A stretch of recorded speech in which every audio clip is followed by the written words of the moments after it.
Hey everyone, tonight we're diving into a day in a colonial New England village. Before we get started, make sure to like this video and subscribe if you're enjoying the content I create. I'd also love to know where you're watching from and what time it is there, so drop a comment below. It always makes my day to see where you're all tuning in from. Settle in now and let the noise of the modern world fade into the background. Tonight, we're journeying back in time to a small, close-knit village in colonial New England. There are no deadlines here, no notifications demanding your attention, just the simple rhythm of a life lived by the sun.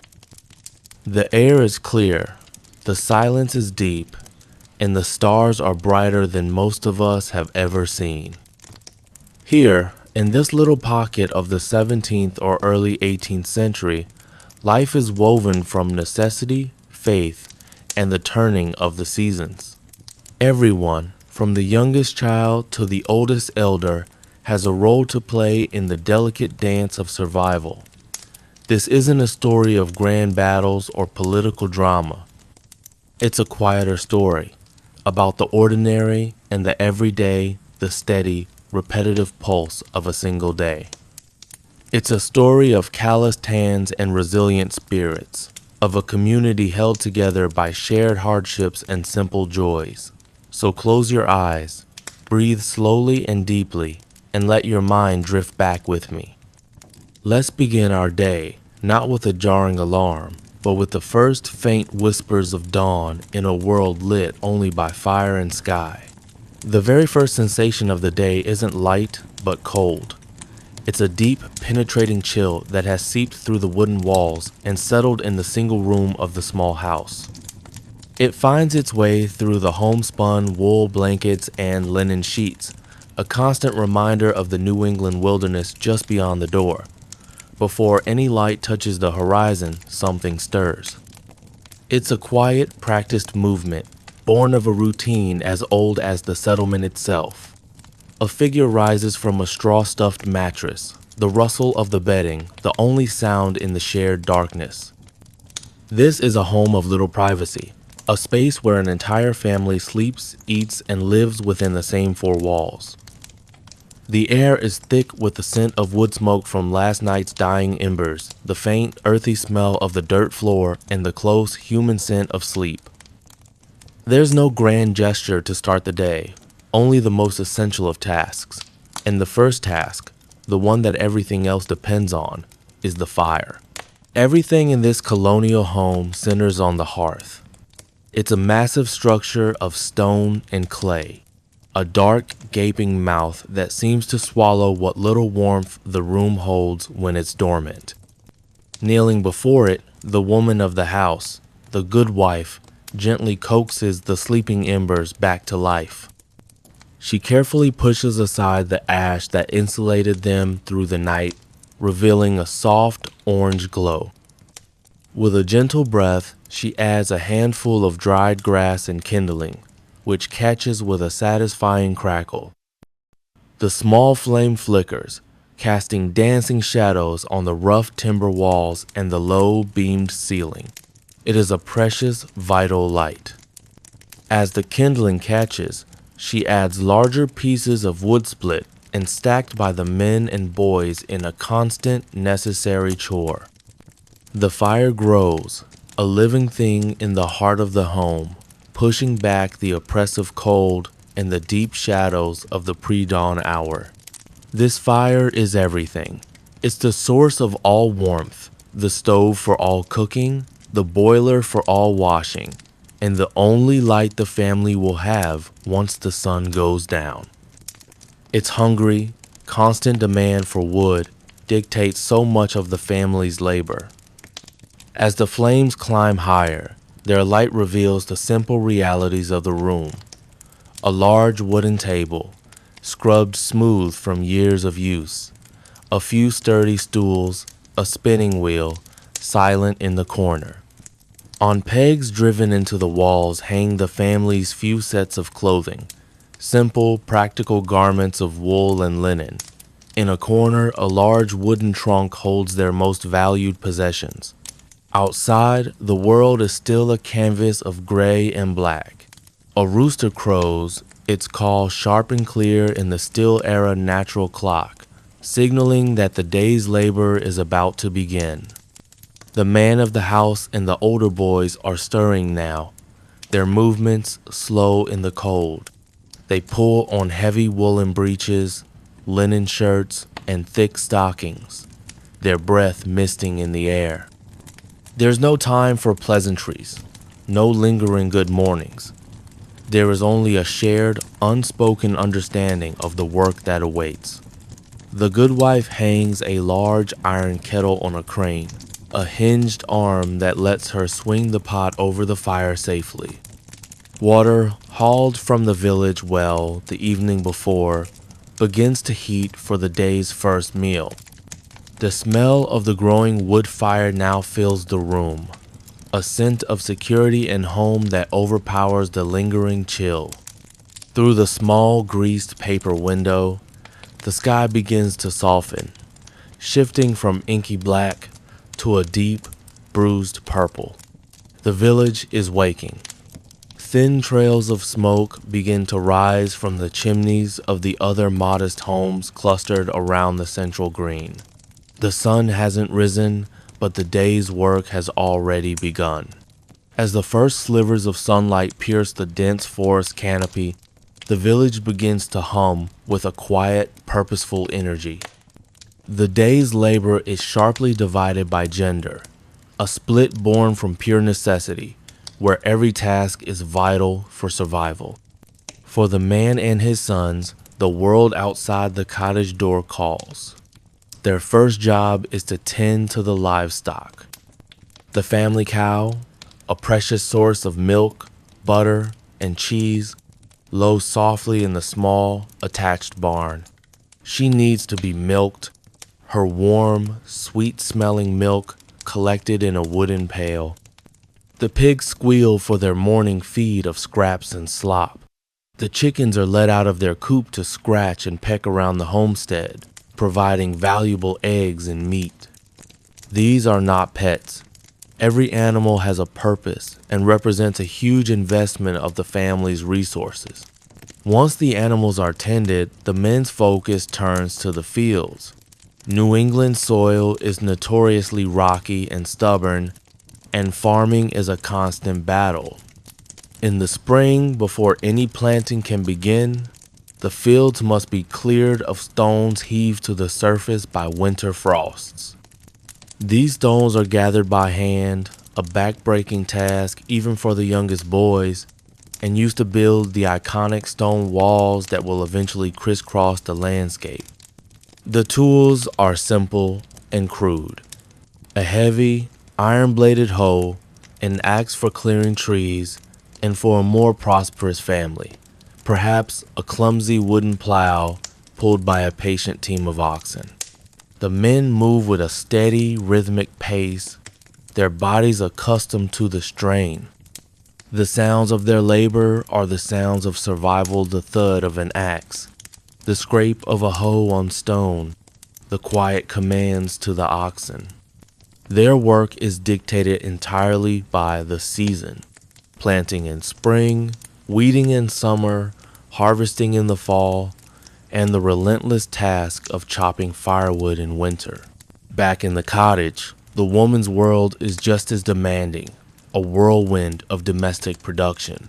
With the fire now roaring, her day of endless chores is in full swing. The morning meal is simple but filling, often a cornmeal porridge or mush, boiled with water or milk and maybe sweetened with a bit of molasses. She serves it in wooden bowls, and the family eats quickly, without ceremony, fueling up for the hours ahead. Once the meal is cleared, there is no rest. The good wife's work is a never-ending cycle. She churns butter from the morning's milk, a rhythmic process of plunging a wooden dasher into cream until it solidifies. She might start making cheese, another way to preserve precious milk. She tends the kitchen garden near the house, where she grows herbs for medicine and cooking, alongside turnips, onions, and carrots. She is the family doctor, using her knowledge of herbal remedies for common illnesses. Her hands are never still. On baking day, she kneads dough for the coarse, dense bread that is a staple of their diet, a mix of rye and cornmeal they call rye and injun. On washing day, she hauls bucket after bucket of water, heats it over the fire, and scrubs clothes with harsh homemade soap. And always, in any spare moment, there is textile work. She cards wool from the family sheep, pulling the raw fibers between wire-toothed paddles to align them for spinning. Then she'll sit at her spinning wheel, its whirring a constant backdrop to the household, transforming wool into thread. This thread will be woven into cloth and painstakingly hand-sewn into every garment the family wears. Her labor clothes her family, feeds them, and nurses them. Her domain may be the house and garden, but her work is every bit as demanding and essential as the man's work in the fields. As the sun climbs higher, the efforts of each household begin to weave together into the larger tapestry of village life. The air now carries a more complex symphony of sounds. From the center of the village comes the rhythmic, clanging heartbeat of the community, the blacksmith's hammer on his anvil. His shop is a dark, mesmerizing place, filled with the roar of the forge and the hiss of hot metal plunged into water. He is one of the most vital craftsmen, forging and repairing everything from nails and horseshoes to plowshares and cooking pots. Nearby, another artisan might be at work, perhaps the cooper, carefully shaping wood into the barrels and buckets, essential for storing food and water. The carpenter might be crafting furniture or repairing a roof, his saws and planes adding their own notes to the air. These craftsmen are the backbone of the village economy, their skills freeing the farmers from having to master every single trade. Childhood here isn't about idle play. Work is expected from a very young age. The smallest children, just 4 or 5 years old, are given simple but important tasks. They gather firewood, help weed the garden, or shoo birds away from the crops. The girls stay close to the house, learning domestic skills from their mother in a long apprenticeship for their future role as a good wife. The boys work alongside their fathers, learning to care for animals, use an axe safely, and read the weather. For some children, part of the day is for school. This isn't universal, and the school itself is a humble affair, often just a single room. Here, a schoolmistress or master teaches the basics of reading, writing, and arithmetic. The primary goal, especially in these Puritan communities, is to ensure every child can read the Bible.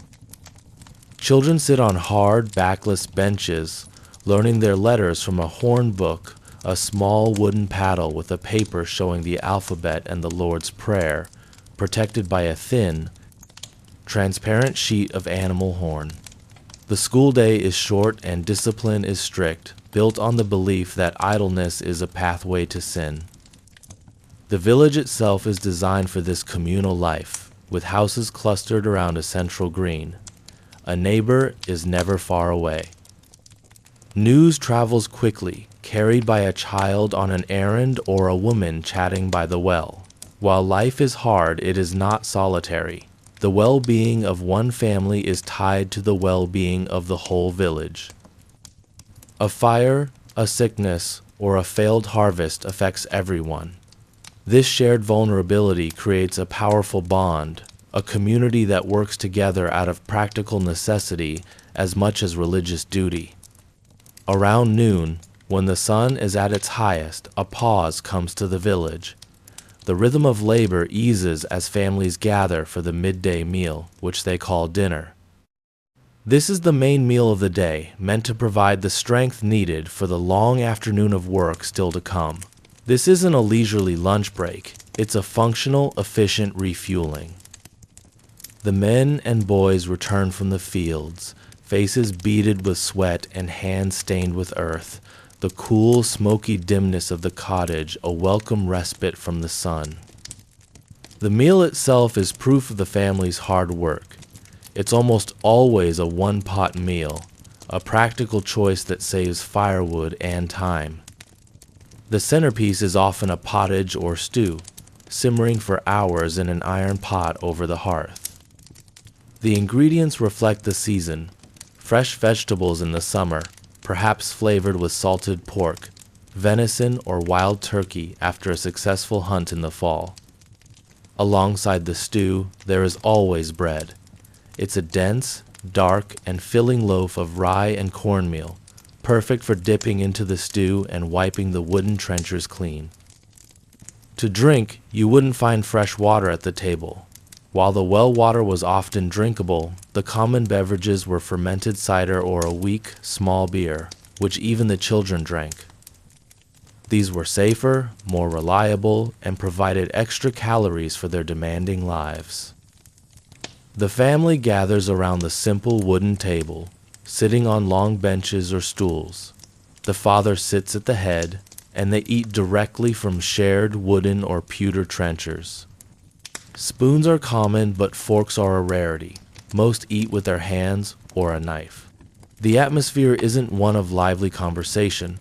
The family is often too tired for much talk, and the Puritan ethos encourages a certain seriousness, even at mealtimes. The focus is on the food, on replenishing their energy. For colonists who may have known real famine, a full belly is never taken for granted. Within a short time, the meal is over. There is no lingering. The sun is still high, and daylight is for working. The men and boys rise, pick up their tools, and head back to the fields. The women and girls clear away the meal and turn to the afternoon's long list of chores. The brief pause is over, and the steady rhythm of work resumes. The afternoon sun beats down, casting long shadows from the trees at the edge of the clearings. The air is once again filled with the sounds of diligent work. Here, survival depends entirely on the work you do today to provide for tomorrow, and especially for the long, harsh winter to come. In the fields, the men's labor continues. If it's early summer, the task is weeding. They move slowly down the rows of corn, their backs bent, pulling weeds by hand or with a hoe. It's a battle against nature, a sweaty and repetitive test of endurance to ensure the precious crops can thrive. For the women, the afternoon is for more time-consuming tasks of production and preservation. This might be the day for candle making, a crucial chore to prepare for the long, dark nights of winter. The good wife melts down tallow-rendered animal fat in a large kettle. It's a smelly, messy job. She repeatedly dips wicks made of twisted cotton into the hot tallow, allowing each layer to cool and harden. It's a slow, painstaking process that results in precious light for the home. A more pleasant alternative, if they can get them, is to use wax from bayberries, which makes a superior candle that smells sweet. Soap making is another arduous task, mixing lye leached from wood ashes with leftover animal fats. It's a caustic, dangerous process, but the harsh soap is necessary for everything. Food preservation is a constant concern. Berries are laid out to dry in the sun. Vegetables are pickled in brine. Meat is salted or smoked to prevent it from spoiling. Nothing can be wasted. Inside the cottage, the whirring of the spinning wheel continues its steady song. A young girl might be working on her sampler, a piece of cloth where she practices her stitches, creating rows of letters and numbers. It's both a practical exercise and a demonstration of her diligence. The afternoon is a long stretch of sustained effort. It all speaks to the Puritan belief that idle hands are the devil's playthings. There is always more to do: fences to mend, tools to sharpen, wool to weave, clothes to patch. As the sun begins its slow descent, the pace of work doesn't slacken. It's a race against the fading light to get as much done as possible before darkness falls. As the sun dips below the treetops, the harsh glare of midday softens into a warm, golden glow. The air begins to cool, and the sounds of labor start to shift. The frantic pace of the afternoon gives way to the more deliberate actions of winding down the day. The men and boys in the field straighten their backs and survey their work. They gather their tools and carry them back, storing them properly for the next day. The oxen are unhitched and led to the barn. The other animals are gathered and secured for the night, the cow brought into her stall. The chickens shooed into their coop, safe from nighttime predators. The final outside chore is to bring in the firewood and water needed for the evening and the following morning. Inside, preparations for the evening meal or supper are underway. Supper's a simpler, lighter meal than dinner, often leftovers from noon, perhaps reheated or served cold with bread and cheese. The good wife moves about the hearth, the firelight growing stronger as the natural light outside fades. The children, their chores finally done, may have a brief period of what we'd call play. Their games are simple, a game of tag among the houses, marbles, or hopscotch scratched into the dirt. A treasured toy might be a doll made from a corn husk, brought to life by imagination. This brief interlude of freedom is a precious one. The village as a whole seems to take a collective breath. The blacksmith's hammer falls silent. The woodsman's axe is still. The sounds that remain are softer, more domestic, the lowing of a cow, the murmur of voices, the crackle of a dozen hearth fires. As dusk settles, the world shrinks from the wide expanse of fields to the small, intimate circle of light cast by each family's hearth.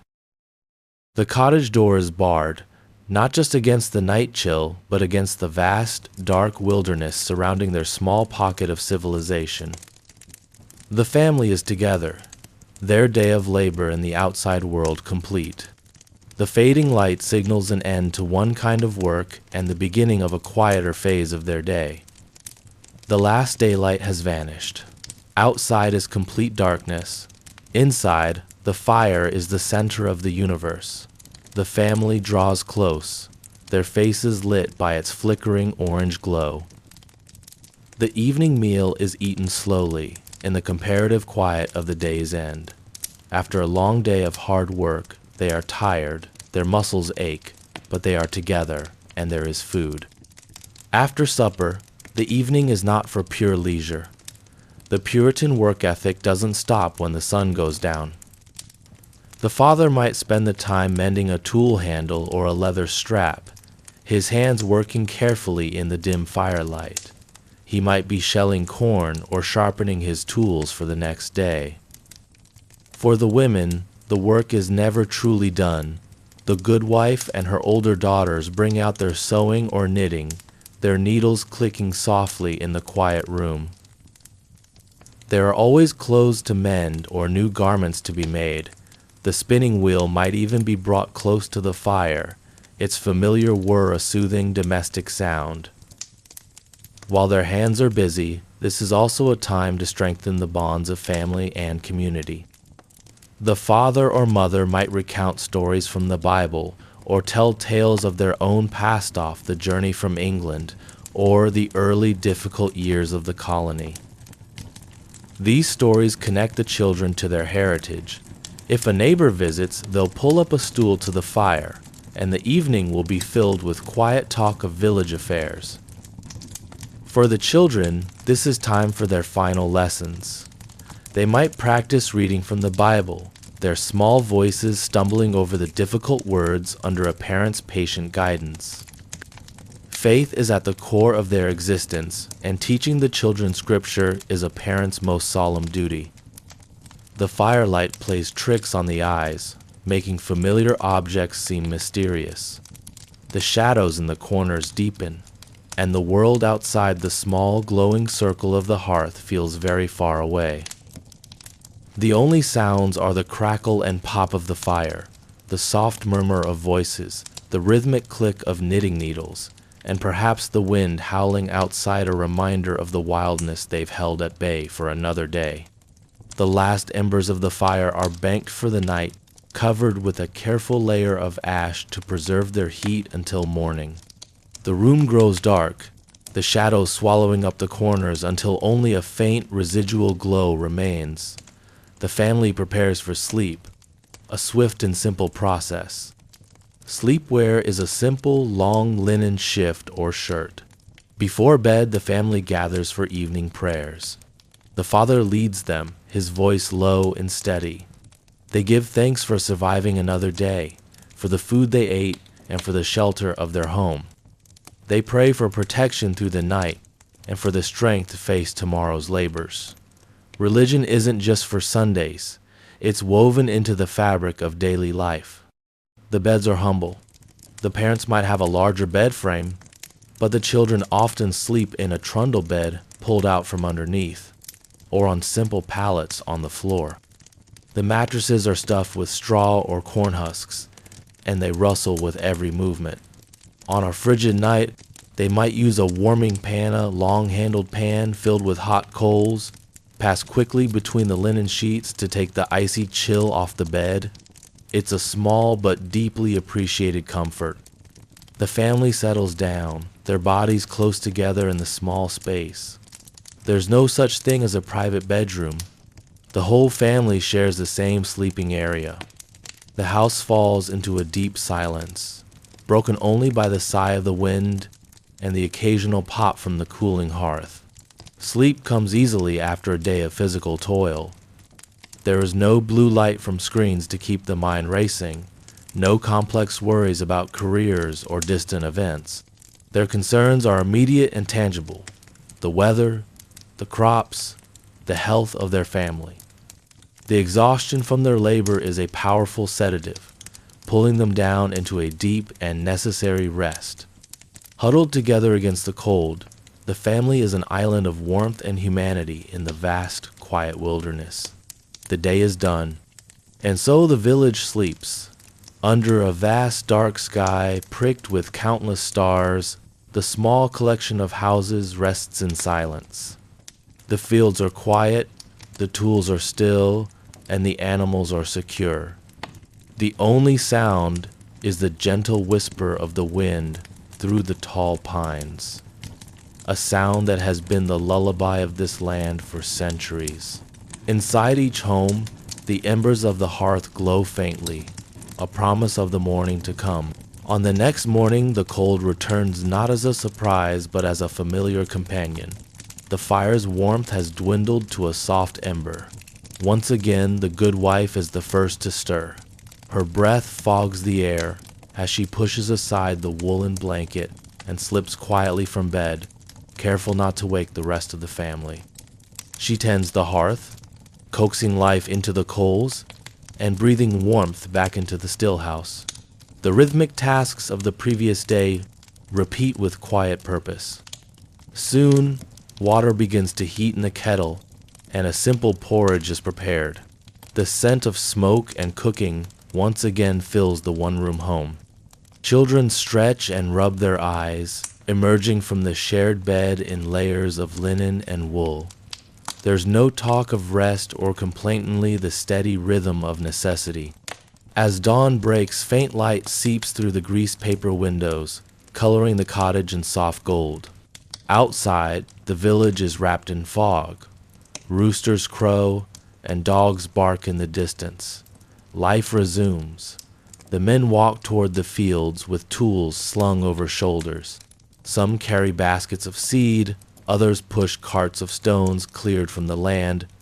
Boys trail behind, carrying smaller loads, learning the motions of survival through observation and imitation. In the home, the women begin their daily cycle anew. Spinning wheels whir. Dough rises in a wooden bowl near the warm hearth.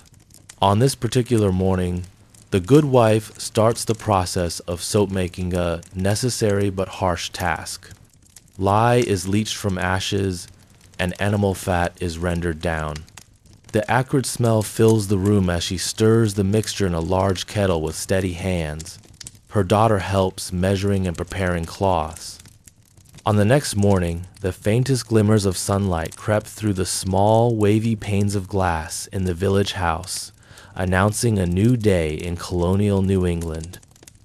The rooster, ever vigilant, crowed before the break of dawn, his call echoing gently over the dew-laden pastures and the thatched rooftops.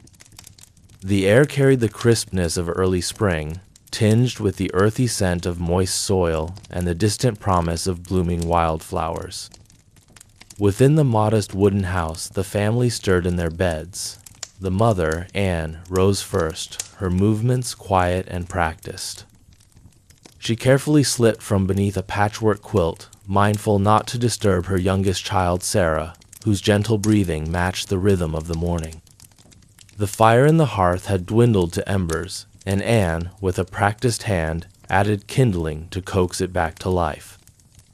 The crackle of flames was comforting, a familiar sound that signaled the start of another day. Her husband, Thomas, awoke next. He stretched, the stiffness in his back a reminder of yesterday's labors.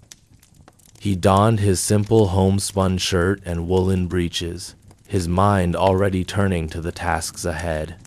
Outside, the village was slowly awakening. The sound of a cart's wheels creaking over the dirt lane joined the rooster's song, and the faint aroma of baking bread drifted from the neighbor's chimney. Anne began preparing breakfast, grinding corn by hand in a heavy wooden mortar. The steady rhythm of pestle against grain was soothing, an echo of countless mornings before. She measured the ground meal, adding a pinch of salt and a splash of well water, forming a thick batter for Johnny cakes. As she ladled the mixture onto a hot iron griddle, the kitchen filled with the comforting scent of cooking cornmeal. The children, Samuel and Mary, tumbled sleepily from their trundle beds, their hair tousled and eyes still heavy with dreams. They washed their faces in the cold water poured from a pewter basin, shivering as the chill chased away the last vestiges of sleep. Sarah, the youngest, clung to her mother's skirts, her small hand warm and trusting. Thomas fetched water from the village well, his boots damp with dew as he crossed the common. He nodded to his neighbor, Mr. Hathaway, who was already tending to his cows in the nearby pasture. Their exchange was brief and simple. Good morrow, but it carried the weight of shared toil and mutual reliance. Breakfast was a quiet affair, punctuated by the occasional clatter of a wooden spoon or the soft murmur of grace. The Johnny cakes were crisp at the edges, soft in the middle, and sweetened by a drizzle of maple syrup collected just days before. A pot of weak tea, brewed from dried herbs, warmed their hands and bellies. After the meal, Anne set about tidying the kitchen, her motions efficient and precise. She swept the wide planked floor with a broom of bundled twigs, gathering crumbs and stray threads into a neat pile. Mary helped clear the table, stacking wooden plates and cups for washing. Samuel, eager to prove himself, fetched more firewood for the hearth, his arms laden with kindling. Thomas donned his coat and hat, preparing to visit the village blacksmith. His plow had thrown a shoe, and the fields awaited their first turning. He kissed Anne's cheek, a rare tenderness, and promised to return by midday. The children watched him go, his figure receding down the lane until he disappeared around the bend. Outside, the village was alive with the hum of daily chores. Women gathered at the well, exchanging gossip and advice as they filled their buckets. The smithy's hammer rang out sharp and clear, mingling with the distant lowing of cattle. Chickens scratched in the dust, and a pair of geese waddled importantly toward the pond. Anne and the children set about their morning tasks. The laundry needed tending, and Anne showed Mary how to scrub linen against the washboard, the cold water numbing their fingers. The soap, made from lye and rendered fat, stung their skin, but the scent was clean and reassuring.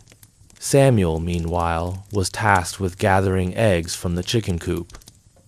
He moved quietly, not wanting to startle the hens, and returned with a triumphant grin and a basket of warm brown eggs. As the sun climbed higher, Anne inspected the kitchen garden. Tiny shoots of peas and lettuce pushed bravely through the soil, their green leaves a promise of meals to come. She weeded carefully, mindful of the tender roots, and sprinkled water from a wooden bucket. Sarah toddled beside her, fascinated by a colony of ants marching across a flat stone. In the distance, the church bell tolled the hour.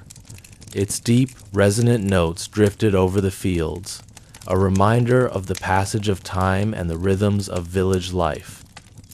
Anne paused, wiping her brow with the edge of her apron, and allowed herself a moment of quiet reflection. Midday approached, and Anne began to prepare for Thomas's return. She sliced a round of coarse bread, spread it with fresh butter, and set out a wedge of cheese. The children helped arrange the table, their earlier squabbles forgotten in the promise of food.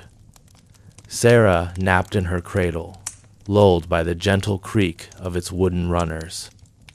Thomas returned, his boots dusty and his face flushed from exertion.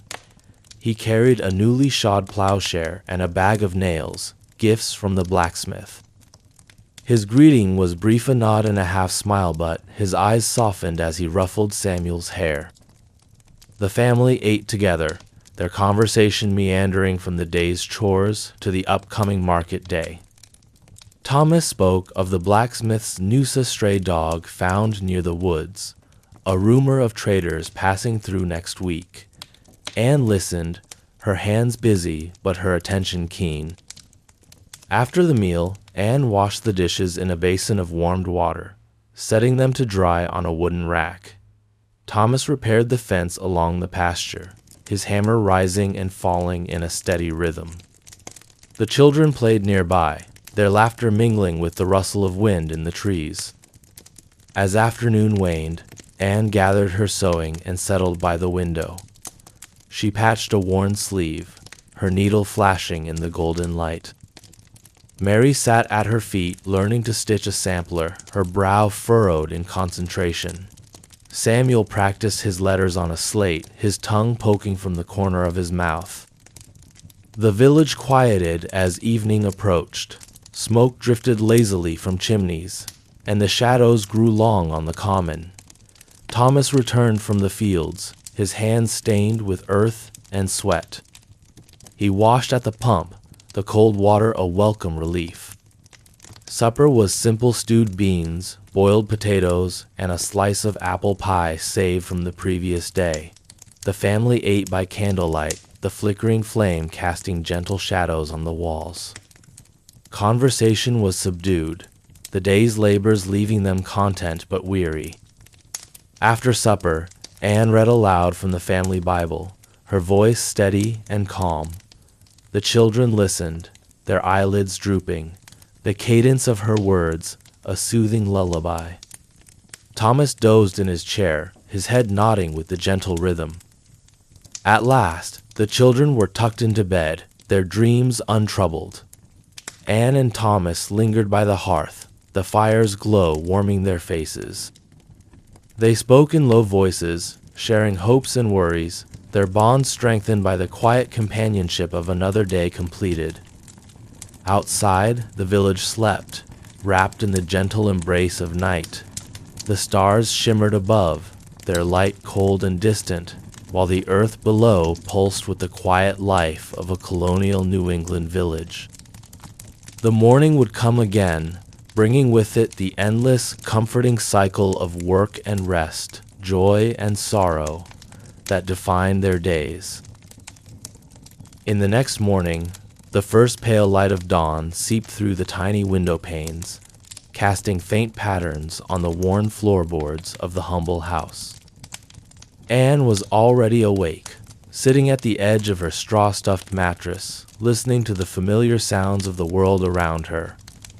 The distant call of a whip-poor will fading into silence, the soft rustling of the trees as a gentle breeze slipped through the budding branches, and the muffled, rhythmic breathing of her family as they slept.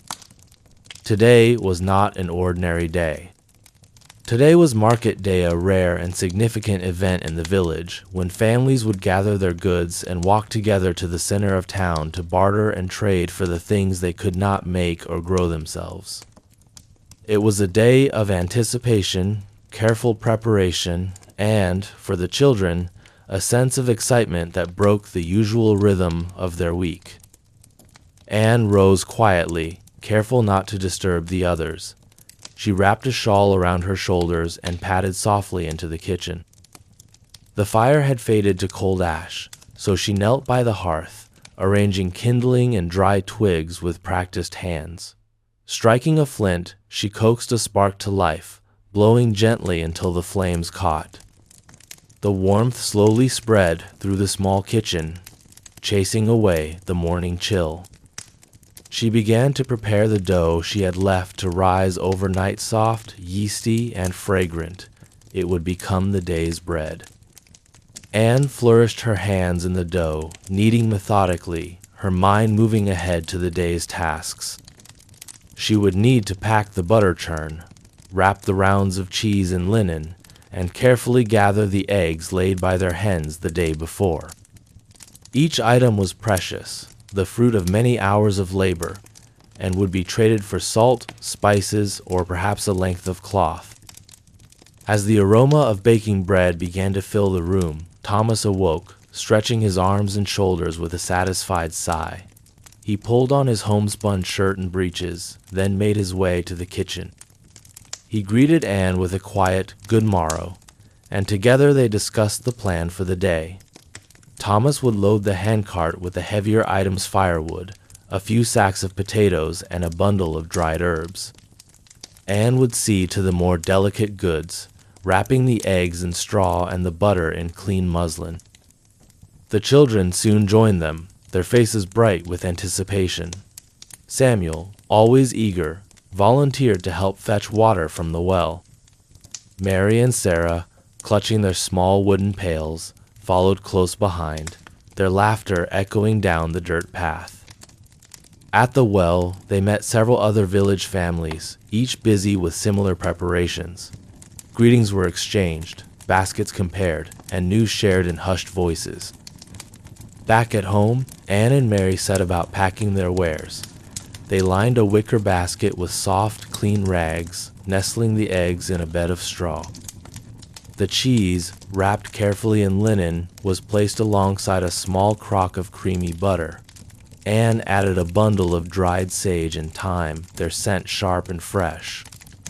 She paused, considering, then tucked a handful of wild violets into the basketta small, lovely touch for whoever might receive them. Thomas had already loaded the cart. The potatoes were newly dug and still dusted with earth. A few sturdy logs, split and seasoned, would fetch a good price with the village baker, whose ovens always needed fuel. He lashed everything securely with twine, checking each knot twice. Breakfast was a simple affair: slices of warm bread, spread with butter, and a spoonful of honey, along with cups of steaming mint tea. The children ate quickly, eager for the day to begin. Anne reminded them to mind their manners at market, and to stay close, as the lanes would be crowded. Once the chores were finished and the house put to rights, the family donned their Sunday best. Anne wore her good woolen skirt and a freshly laundered apron. She pinned her hair neatly beneath a white cap. Mary wore a dress of faded blue calico, while Samuel's shirt had been patched at the elbows but was clean and tidy. Thomas donned his best hat, brushing the dust from its brim. The walk to the village green was a pleasant one. The path wound between stone walls and budding fields, the air alive with the calls of robins and sparrows. Along the way, they passed neighbors and friends, all heading to market with carts and baskets in tow. The children skipped ahead, gathering wildflowers and pointing out the new lambs in the fields.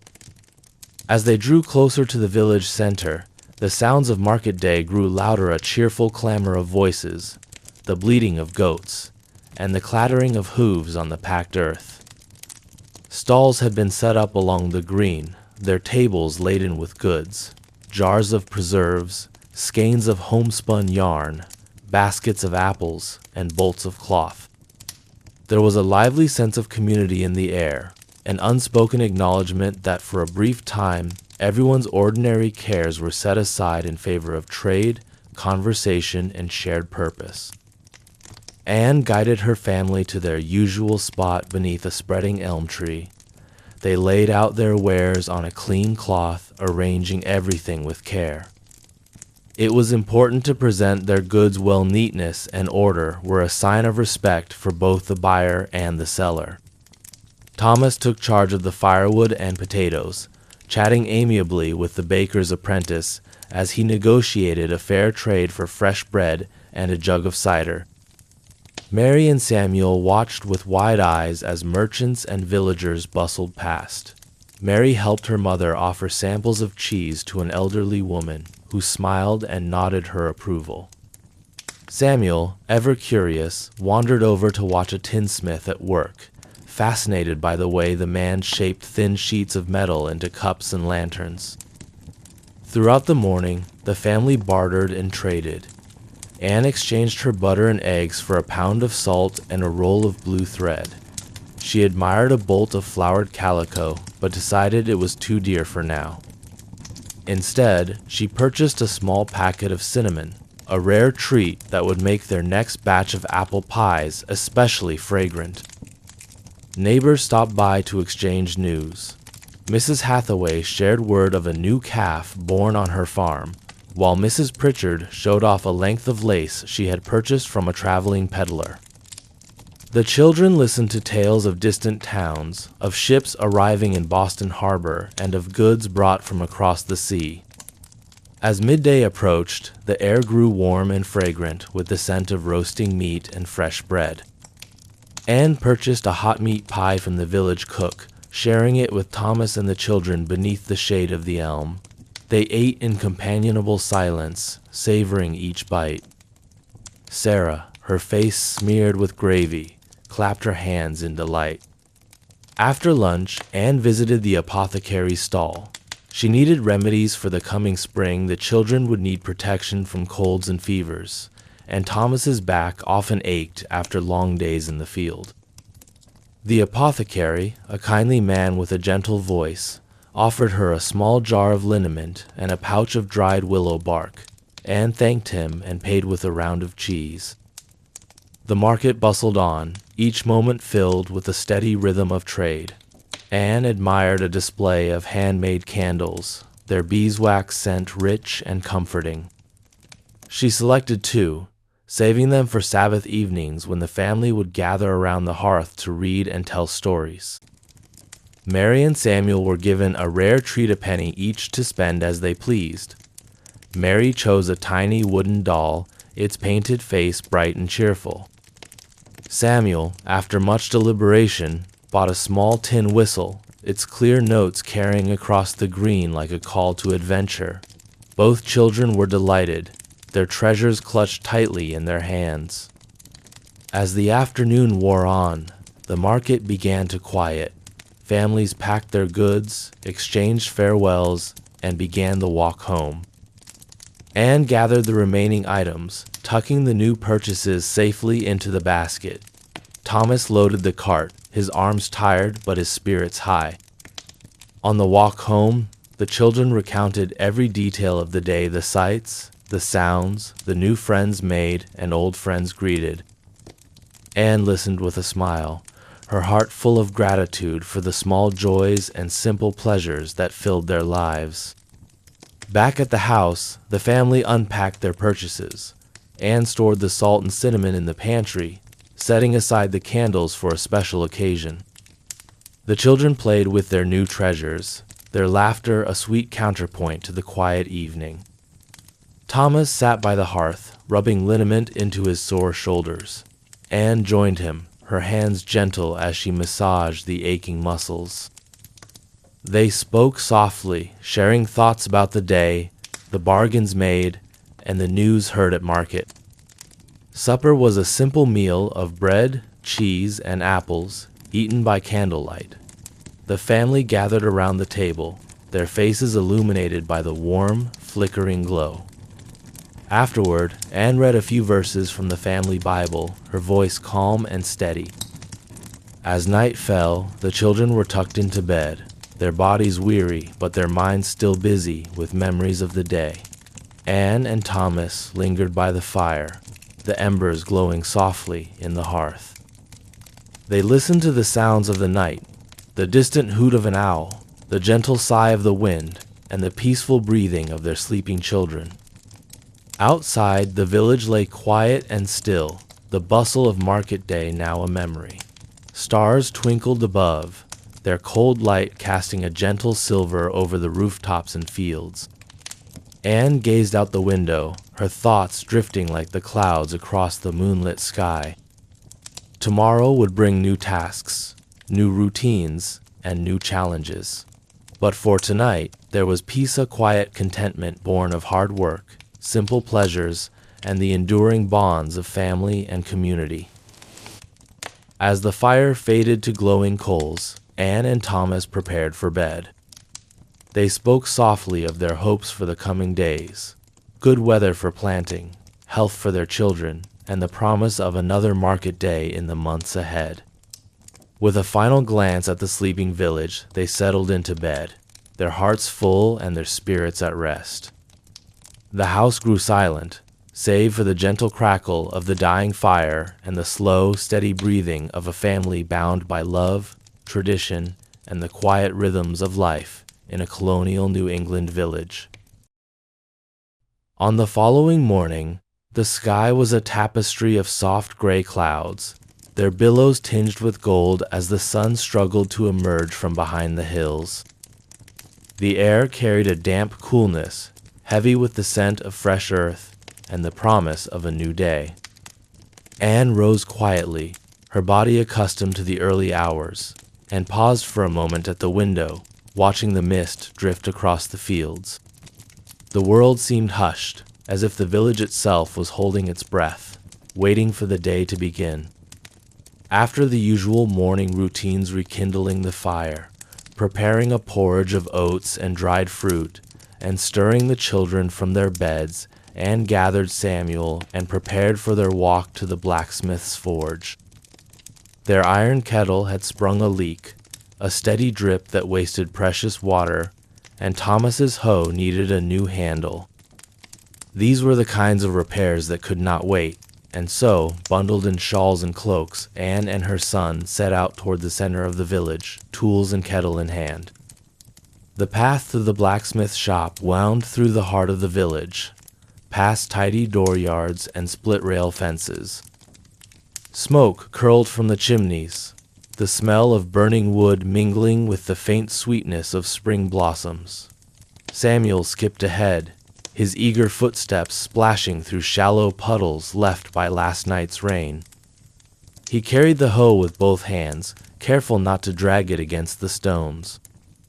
As they neared the forge, a new set of sounds filled the air, the rhythmic clang of hammer on anvil, the low roar of the bellows, and the occasional hiss and crackle as hot metal met cold water. The blacksmith shop stood at the edge of the green, a sturdy building of fieldstone and heavy timbers. Its wide doors were flung open to let out the heat and smoke, and within, the space glowed with the light of the forge's fire.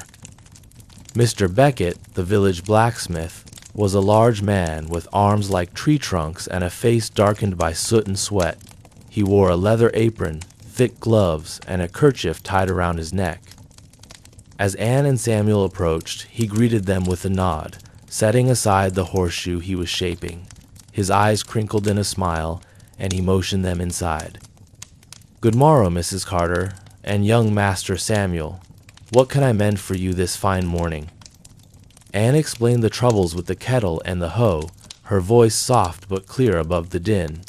Mr. Beckett examined the kettle, turning it in his hands, and nodded his approval at the well-used hoe. He set both items on his workbench and promised to have them ready by midday. While Mr. Beckett worked, Anne and Samuel were invited to stay and watch. The forge was a place of fascination and wonder for the boy, and Anne was glad for the chance to rest her feet. She found a bench near the doorway where the air was cool and watched as the blacksmith set to work. Inside the forge, the world was transformed. The walls, blackened by years of smoke, were lined with tools, hammers and tongs, chisels and files, each with a specific purpose and place. The forge itself was a low brick structure filled with glowing coals. Above it, a great leather bellows hung from the rafters, operated by a wooden lever that Mr. Beckett worked with his foot.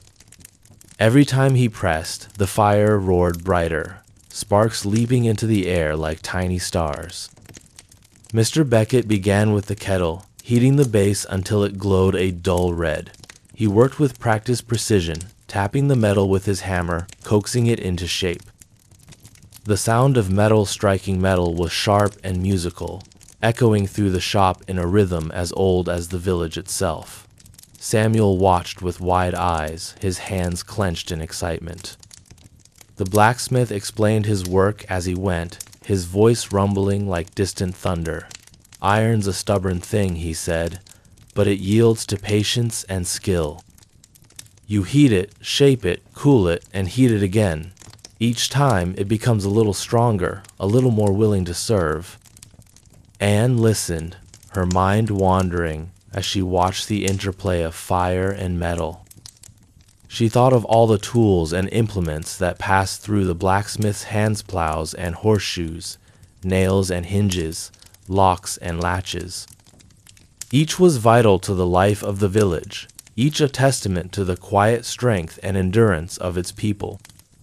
When the kettle was repaired, Mr. Beckett turned his attention to the hoe.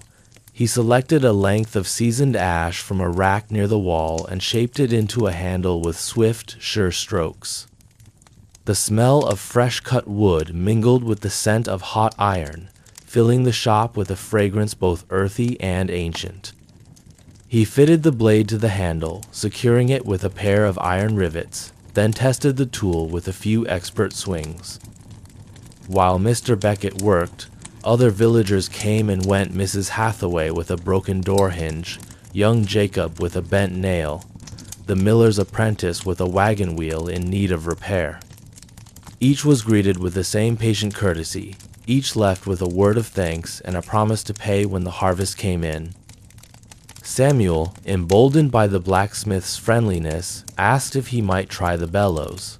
Mr. Beckett grinned and lifted the boy onto a sturdy stool, guiding his hands to the lever. Samuel pushed and pulled, his cheeks flushed with effort, and the fire blazed brighter in response. The sight filled him with pride, and Anne smiled quietly, grateful for these small moments of learning and wonder. As the morning wore on, Mr. Beckett finished his repairs, polishing the kettle and inspecting the hoe one last time. He handed them back with a nod, accepting a round of cheese and a bundle of fresh herbs as payment. Anne thanked him warmly, promising to bring more eggs next time. Before they left, Mr. Beckett showed Samuel a collection of finished pieces. A set of iron nails, a new horseshoe, a delicate latch for a cupboard door. He explained how each was made, how the right heat and the right touch could turn raw metal into something useful and strong. Samuel listened intently, his imagination fired by the possibilities. The walk home was slower, the kettle and hoe heavier now that the repairs were done. Samuel chattered non-stop, describing every detail of the forge, the heat, the sparks, the smell of the fire. Anne listened with amusement, her own mind still filled with the sights and sounds of the blacksmith's shop. Back at the house, Anne set the kettle on the hearth, filling it with water for tea. The leak was gone, and the kettle sang softly as it heated, its voice clear and true. Thomas examined the hoe, nodding his approval at the new handle. "Fine work," he said. "That'll see us through another season at least." The children gathered around the hearth, eager to hear Samuel's account of the forge. He recounted everything: the crackle of the fire, the clang of the hammer, the friendly grin of Mr. Beckett. Mary listened with envy, wishing she could have gone herself. Anne promised that next time it would be her turn. The rest of the day passed in a gentle rhythm. Thomas took the hoe out to the garden, turning the soil for the spring planting. Anne prepared a batch of bread, the repaired kettle steaming cheerfully on the stove. Mary and Sarah played in the yard, their laughter drifting through the open window. In the quiet moments between chores, Anne reflected on the importance of the blacksmith in their lives. He was more than just a craftsman, he was a keeper of skills, a vital link in the chain that bound the village together. Without his steady hands and patient heart, the tools they relied on would soon fail, and the rhythm of daily life would falter. In the late afternoon, the family gathered for a simple supper of bread, cheese, and apples, with tea brewed in the mended kettle. The children recited their lessons, and Thomas read aloud from a worn book of sermons. The fire burned bright, casting a warm glow over the small room. As night fell, Anne tucked the children into bed, their eyelids heavy with sleep. She lingered by the hearth, her thoughts drifting back to the forge, the heat, the noise, the sense of creation and renewal. She felt a deep sense of gratitude for the skills and kindness of their neighbors, for the web of support that made life in the village possible. Thomas joined her, settling into his chair with a weary sigh. They spoke quietly of the day's events, of the repairs made and the work yet to come. Outside, the wind whispered through the trees, carrying with it the promise of another dawn. The world was quiet once more, the village resting beneath the watchful stars. In the darkness, Anne found comfort in the simple rituals of daily life, in the knowledge that, come what may, they would meet each challenge together. The fire's glow faded to embers, and Anne and Thomas climbed the narrow stairs to bed, their hearts full of hope for the days ahead. In the next morning, a hush lingered over the village. The clouds were thin and pale, the sky stretching wide above the rooftops, promising a clear, mild day. Anne woke as she always did, before the household stirred, and paused at the window for a moment, watching the first rays of sunlight glimmer on the dew-soaked grass. The air was fragrant with the scent of new leaves and earth, sweet and alive. Today was a day for weaving, a day Anne both anticipated and approached with patience. For weaving was as much a labor of endurance as it was of skill.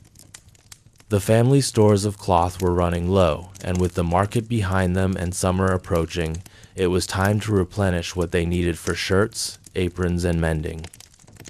Mary, now old enough to help in earnest, would join her mother in the weaving room, learning the steps and rhythms that connected the women of the village across generations. Anne dressed in her workday gown, tying her apron snug at her waist. She roused Mary gently, smoothing her hair and helping her into a clean dress. The kitchen was soon filled with the hushed sounds of morning, the clink of the kettle on the hearth, the whisper of a broom across the floor, the soft patter of Sarah's bare feet as she toddled sleepily after her mother. Breakfast was simple, as it often was. Porridge with a spoonful of honey and slices of yesterday's bread toasted by the fire.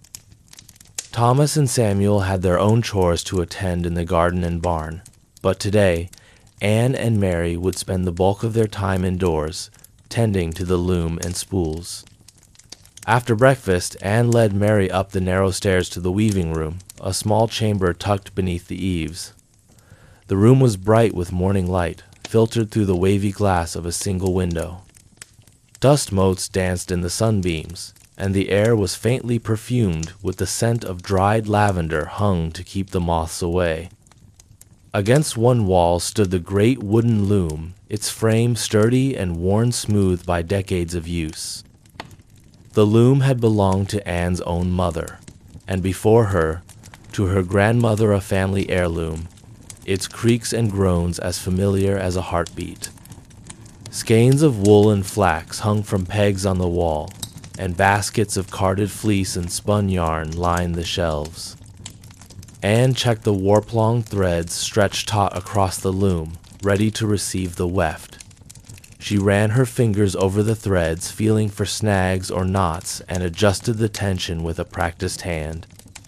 Mary watched, her eyes wide, absorbing every movement. "Come, Mary," Anne said gently, patting the bench beside her. "It's time you learned how to pass the shuttle." Mary settled beside her mother, her small hands resting on her lap. Anne explained each step, her voice steady and soft. How to wind the yarn onto the shuttle, how to press the treadles with her feet to lift and lower the heddles, how to guide the shuttle back and forth, laying the weft snugly against the warp.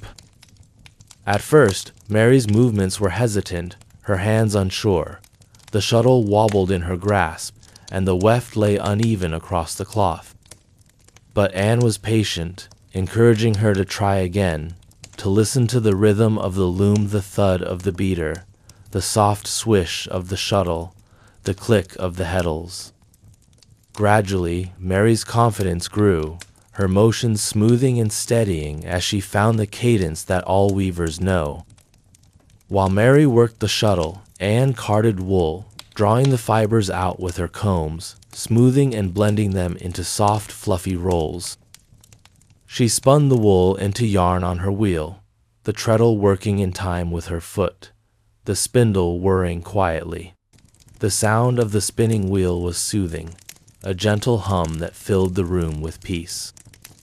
They worked together in companionable silence, the only interruptions the occasional creak of the floorboards or the distant call of a blue jay outside the window.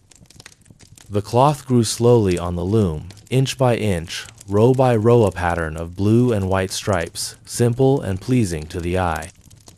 As the morning wore on, Anne told Mary stories about the women who had woven before them. She spoke of her mother, who had taught her to spin and weave by candlelight on winter evenings, and of her grandmother, who had woven the cloth for Anne's wedding dress. Each story was a thread in the tapestry of their family, connecting them to the past and to each other. Mary listened intently, her mind wandering as she imagined her grandmother's hands on the loom, her mother's voice singing softly to herself as she worked. The room seemed filled with the echoes of those earlier days, with the laughter and tears and whispered prayers of women long gone. At midday, Anne and Mary paused their work and descended to the kitchen, where Anne prepared a light meal of bread, cheese, and apples. Sarah played quietly at their feet, stacking wooden blocks and humming to herself. The air outside had warmed, and a gentle breeze fluttered the curtains, carrying with it the scent of lilacs from the garden. After lunch, Anne returned to the weaving room, checking the progress of the cloth. There were a few mistakes in Mary's early rosa spot where the weft was loose, another where the color changed too abruptly, but Anne smiled and brushed them away. "Mistakes are part of learning," she told Mary. "Each one teaches us something new." In the afternoon, Anne showed Mary how to mend a tear in Samuel's shirt. She threaded a needle with strong linen thread and demonstrated the running stitch, explaining how to keep the stitches even and close together. Mary copied her mother's movements, her tongue peeking from the corner of her mouth in concentration. Together they patched the shirt, the work slow but satisfying. As they sewed, Anne sang a lullaby-in old tune her mother had sung to her, full of gentle rises and falls, like a cradle rocking in the wind. Mary joined in, her clear voice blending with her mother's, their song mingling with the sounds of the spinning wheel and the loom. Occasionally, they paused to look out the window, watching as Thomas and Samuel worked in the garden. The men moved steadily, turning the soil, planting seeds, and repairing the fence that bordered the yard. Their voices floated up to the weaving room, a low murmur of conversation and laughter. Anne and Mary returned to the loom, working together until the sun began to sink toward the horizon. The day's cloth was nearly finished, its pattern clear and even, a testament to their shared effort. Anne tied off the last rows, cutting the threads and smoothing the fabric with her hands. Mary beamed with pride, her cheeks flushed with accomplishment. They gathered up the finished cloth, folding it carefully and placing it in the chest at the foot of Anne's bed. It would be cut and sewn into shirts, aprons, and dresses in the weeks to come, practical garments, but also symbols of the care and love that filled their home. As evening fell, the family gathered in the kitchen for supper. The meal was simple but hearty stew with root vegetables and a loaf of fresh bread, eaten together by the fire. The children shared tales of their day. Samuel described a robin's nest he had discovered in the hedge, while Mary shyly recounted her successes and mistakes at the loom. After supper, Anne and Mary returned briefly to the weaving room to tidy their tools and sweep the floor.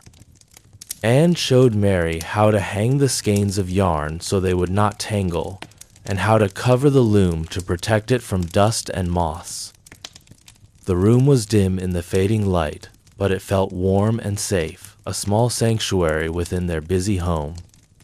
Before bed, Anne sat by the hearth, her hands busy with a bit of mending. Mary curled at her feet, drowsy but content, her mind full of the day's lessons. Anne stroked her daughter's hair, feeling a surge of gratitude for these quiet hours spent together, for the chance to pass on the skills and stories of their family. Thomas read aloud from the family Bible, his voice deep and steady, the words rising and falling in the stillness. The children listened, their eyes heavy with sleep. One by one, they drifted off, carried away by dreams of fields and looms and the gentle hum of the spinning wheel. As the fire burned low and shadows danced on the walls, Anne reflected on the day. The weaving room, with its tangle of threads and clatter of tools, was more than a place to make cloth. It was a place of memory, of connection, and of hope, a place where the past and the present met, and where each new day brought the promise of creation and renewal. Outside, the village was quiet, wrapped in the soft embrace of night. The loom stood silent in the attic, waiting for the morning, its threads stretched and ready, holding the stories of the women who had come before and the generations yet to come.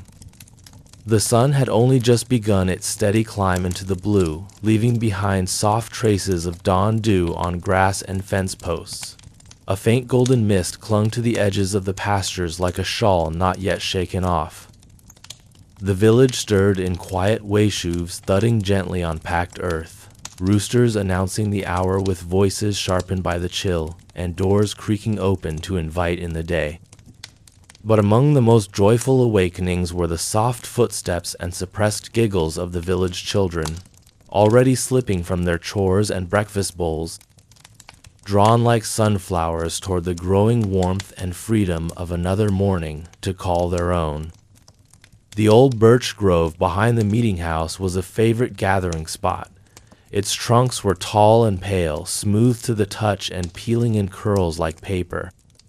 Beneath the trees, the ground was soft with moss and half shaded by the flickering dance of leaves above. Here, away from the watchful eyes of busy adults, children could turn pine cones into livestock, sticks into swords, and hollows in the earth into fortresses.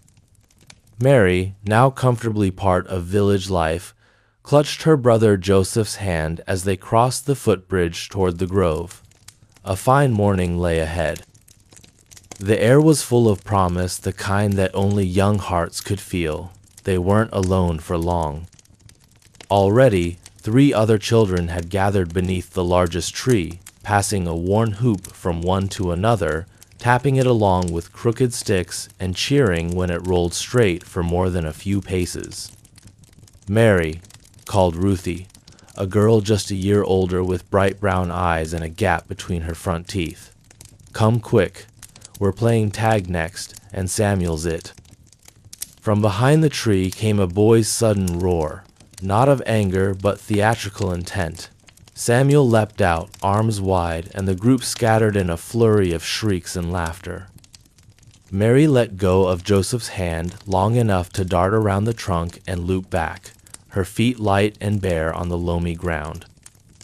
Joseph, still too young to join in the chase, sat near the tree's roots. Occupied with a collection of acorns and a stick he'd declared to be a dragon spear, his tongue poked from the corner of his mouth in concentration. A small beetle wandered into his kingdom of leaves and nutshells, and he watched it with wide-eyed fascination, whispering a story only he could understand. Back in the clearing, the older children turned to new amusements. With sleeves rolled up and cheeks flushed, they chose to play graces, a game involving hoops tossed with crossed sticks, though more often than not, the hoop tumbled harmlessly to the ground with a laugh. Mary had never played this before her family's arrival in the village, but Ruthie showed her the motion again and again until her arms remembered it. Each attempt was more graceful than the last, her fingertips learning the rhythm like a lullaby. Nearby, under a willow tree, older boys organized their own game one of stealth and cleverness. They drew lines in the dirt with sticks, planning imaginary borders between warring kingdoms. Each side had a captain, a fortress made of stones and leaves, and a password that must be spoken to pass the invisible boundary. From the field beyond the grove came a soft whistle-thee, kind that meant mid-morning rest. Though some children groaned at the call, they began drifting toward the shade, breathless and glowing with energy. Their laughter quieted as they sprawled on their backs, watching the sunlight dance through the leaves overhead. Someone had brought bread. Another passed around dried apples from a cloth pouch. Sharing was as natural as breathing.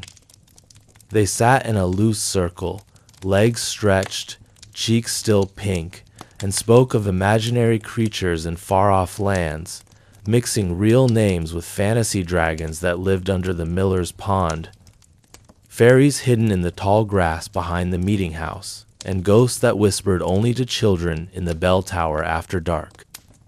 Mary listened with wide eyes, her arms around her knees. These stories thrilled her more than sermons or schoolbooks ever could. It wasn't the truth that mattered, but the wonder. Ruthie pointed toward the sky. "See that crow? That's not a crow, it's old Maud in disguise. She's a witch, you know. She turns into a bird every Wednesday and watches us."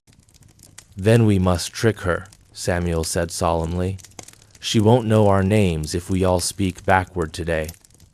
Laughter erupted, and soon the children were shouting names in reverse, inventing strange incantations and twirling in silly dances, not caring who watched or believed. The world was wide and magical and all their own. As the sun reached its peak and the scent of distant meals began to drift across the wind, some children peeled away one by one, drawn home by hunger or duties. But Mary and Ruthie lingered a while longer by the stream. The water was shallow here, barely over their ankles, and cold enough to sting at first. They stepped from stone to stone, skirts hitched up, voices low now, their games replaced by softer talk of sisters and sewing, of how many eggs their hens had laid this week, and of dreams that made no sense but stayed with them still. Ruthie confessed she once dreamed the moon had fallen into her father's well, and when she looked down, it blinked at her. Mary told her that once, back in Boston, she had dreamed her wooden doll had grown legs and left her in the night, only to return with seaweed in her hair. They giggled at the nonsense of it all, and then grew quiet, listening to the water ripple past their toes and the wind rustle reeds along the edge. Farther downstream, a frog croaked lazily. Joseph, who had followed them quietly and now squatted near a rock, tried to imitate the sound, earning another round of giggles from his sister. They dried their feet in the grass, lying back beneath the sun, the world warm and slow. A bee buzzed lazily nearby, uninterested in anything but the clover patch. Time stretched. For a moment, the village could have been a dream itself. No chores, no bells, just the soft weight of the sky above and the lull of nature all around. Eventually, the day began to draw its shadows long again. The children, though reluctant, began to gather themselves sticks returned to their place by the tree, forgotten scraps of cloth tucked back into pockets, and names called faintly from distant doorways. Mary carried Joseph on her hip for part of the walk back. He'd grown drowsy, his head nestled against her shoulder, fingers still curled around the dragon spear. Ruthie walked beside them, humming a tune she'd learned from her mother. Samuel ran ahead, kicking at dust and chasing shadows. As they neared the village's edge, the sounds of grown-up life returned. The clang of a hammer from the smithy, the creak of a well, the murmur of voices and laughter from an open window. But in their hearts, the day's play lingered. There was no tally of wins or losses, no trophies to carry home, only memories soft as cotton and just as comforting. That night, Mary dreamed of flying hoops and dancing trees, of dragons under bridges and moon-eyed dolls. She stirred once under the woolen blanket, smiled without waking, and slipped deeper into the slow rhythms of village sleep. The birch grove waited silently beneath the stars, empty now but still full of wonder. Tomorrow would bring chores and learning and prayer, but today had been for play, and that was enough. The sun hovered just past its peak, casting a golden slant of light through the broad mullioned window above the kitchen table. Dust motes floated gently in the beam, like drifting flakes of flour in a warm, still oven. Outside, the village had settled into its midday lull. Chores paused, tools leaned against barn walls, and animals lay in the shade. Inside the house, however, the kitchen was alive with quiet purpose. Anne stood at the hearth, wooden spoon in hand, stirring slowly through a bubbling pot suspended above the embers. The air was thick with steam, and the savory aroma of onions, salt pork, and split pizza meal that had simmered since morning. From the hooked rack above, bunches of thyme, sage, and rosemary gave off a dry, earthy fragrance, stirred into life by the heat below. The fireplace was the heart of the room, its black iron crane extended over the fire, supporting 2 pots and a kettle that hissed softly. The stone hearth, wide enough to sit upon, had been swept clean earlier that morning, but a fine dusting of ash always returned part of the rhythm of daily use. Behind Anne, on a scrubbed pine table, rested a ball of dough beneath a linen cloth. Mary had kneaded it earlier, her small hands pressing and folding the heavy mound while Anne added water and flour by feel alonino measurements. Only the quiet knowledge passed from her own mother before her. Now the dough had risen, puffing gently in the warm kitchen air. Soon it would be shaped and placed in the brick oven, the coals raked aside to make room for the rising loaf. Joseph sat on a low stool nearby, humming to himself as he shelled peas into a wooden bowl. His hands were not yet practiced, and several pods had burst open with a pop, scattering green beads onto the floor. He giggled each time, then scrambled to collect them. The task was less about speed and more about keeping small hands occupied, and he was content. Mary, older now by months of village living, had learned her share of the kitchen rhythm.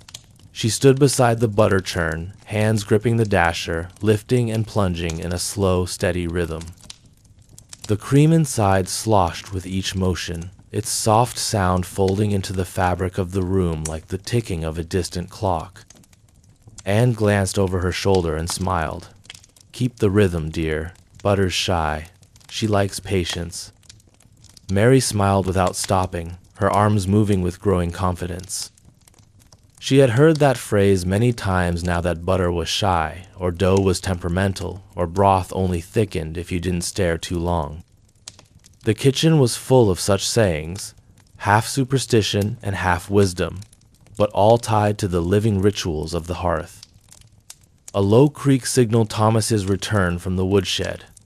He stepped in with arms full of split logs and laid them neatly near the firebox, brushing bark from his sleeves.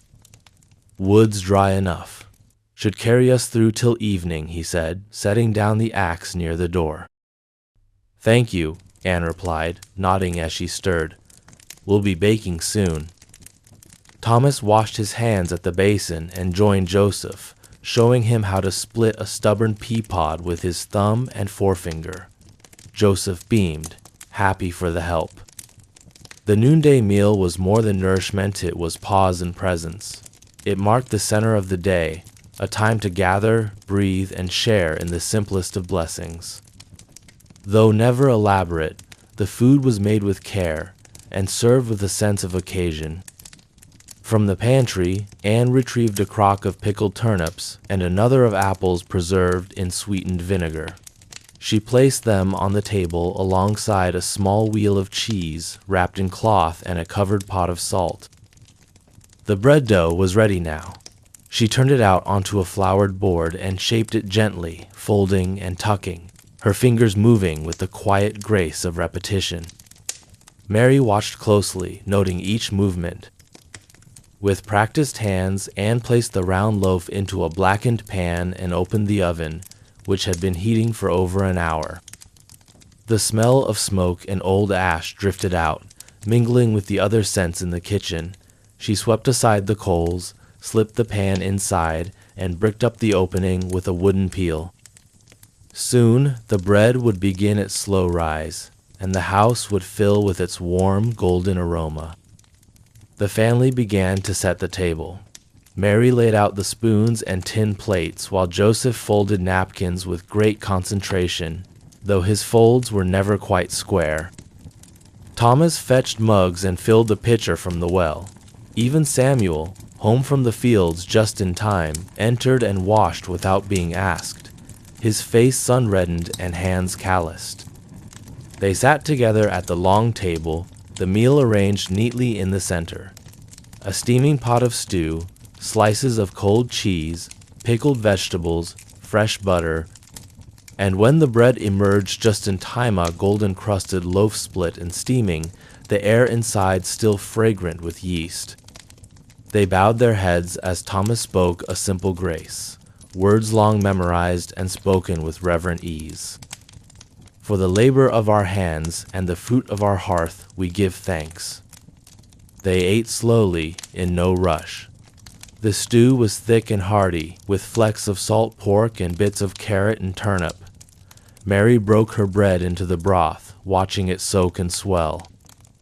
Joseph smeared his with butter, then licked it from the edges before taking a bite. The pickled apples were tart and sweet, a bright note on the tongue. As they ate, they spoke softly of the morning's work. Samuel described a fence post that needed mending, and Mary told of a butterfly she had seen near the birch grove. Anne listened and nodded, letting their words wash over her like a stream, happy simply to have her family gathered and fed. After the meal, the table was cleared with slow ceremony. Scraps were gathered for the chickens, plates were wiped clean with bread crusts and stacked. Mary and Anne washed the dishes together at the basin, the cool water soothing against warm skin. They dried each piece with the linen cloth and set them back in their place, the clatter kept to a gentle minimum out of habit, respect, and peace. The kitchen was tidied again, the floor swept, ashes removed, cloths folded. The smell of stew lingered in the air, now joined by the faint sweetness of baked bread cooling near the window. As the midday hour faded, so too did the energy of the morning. The family moved to quieter tasks. Thomas returned to the shed, Samuel to the fields.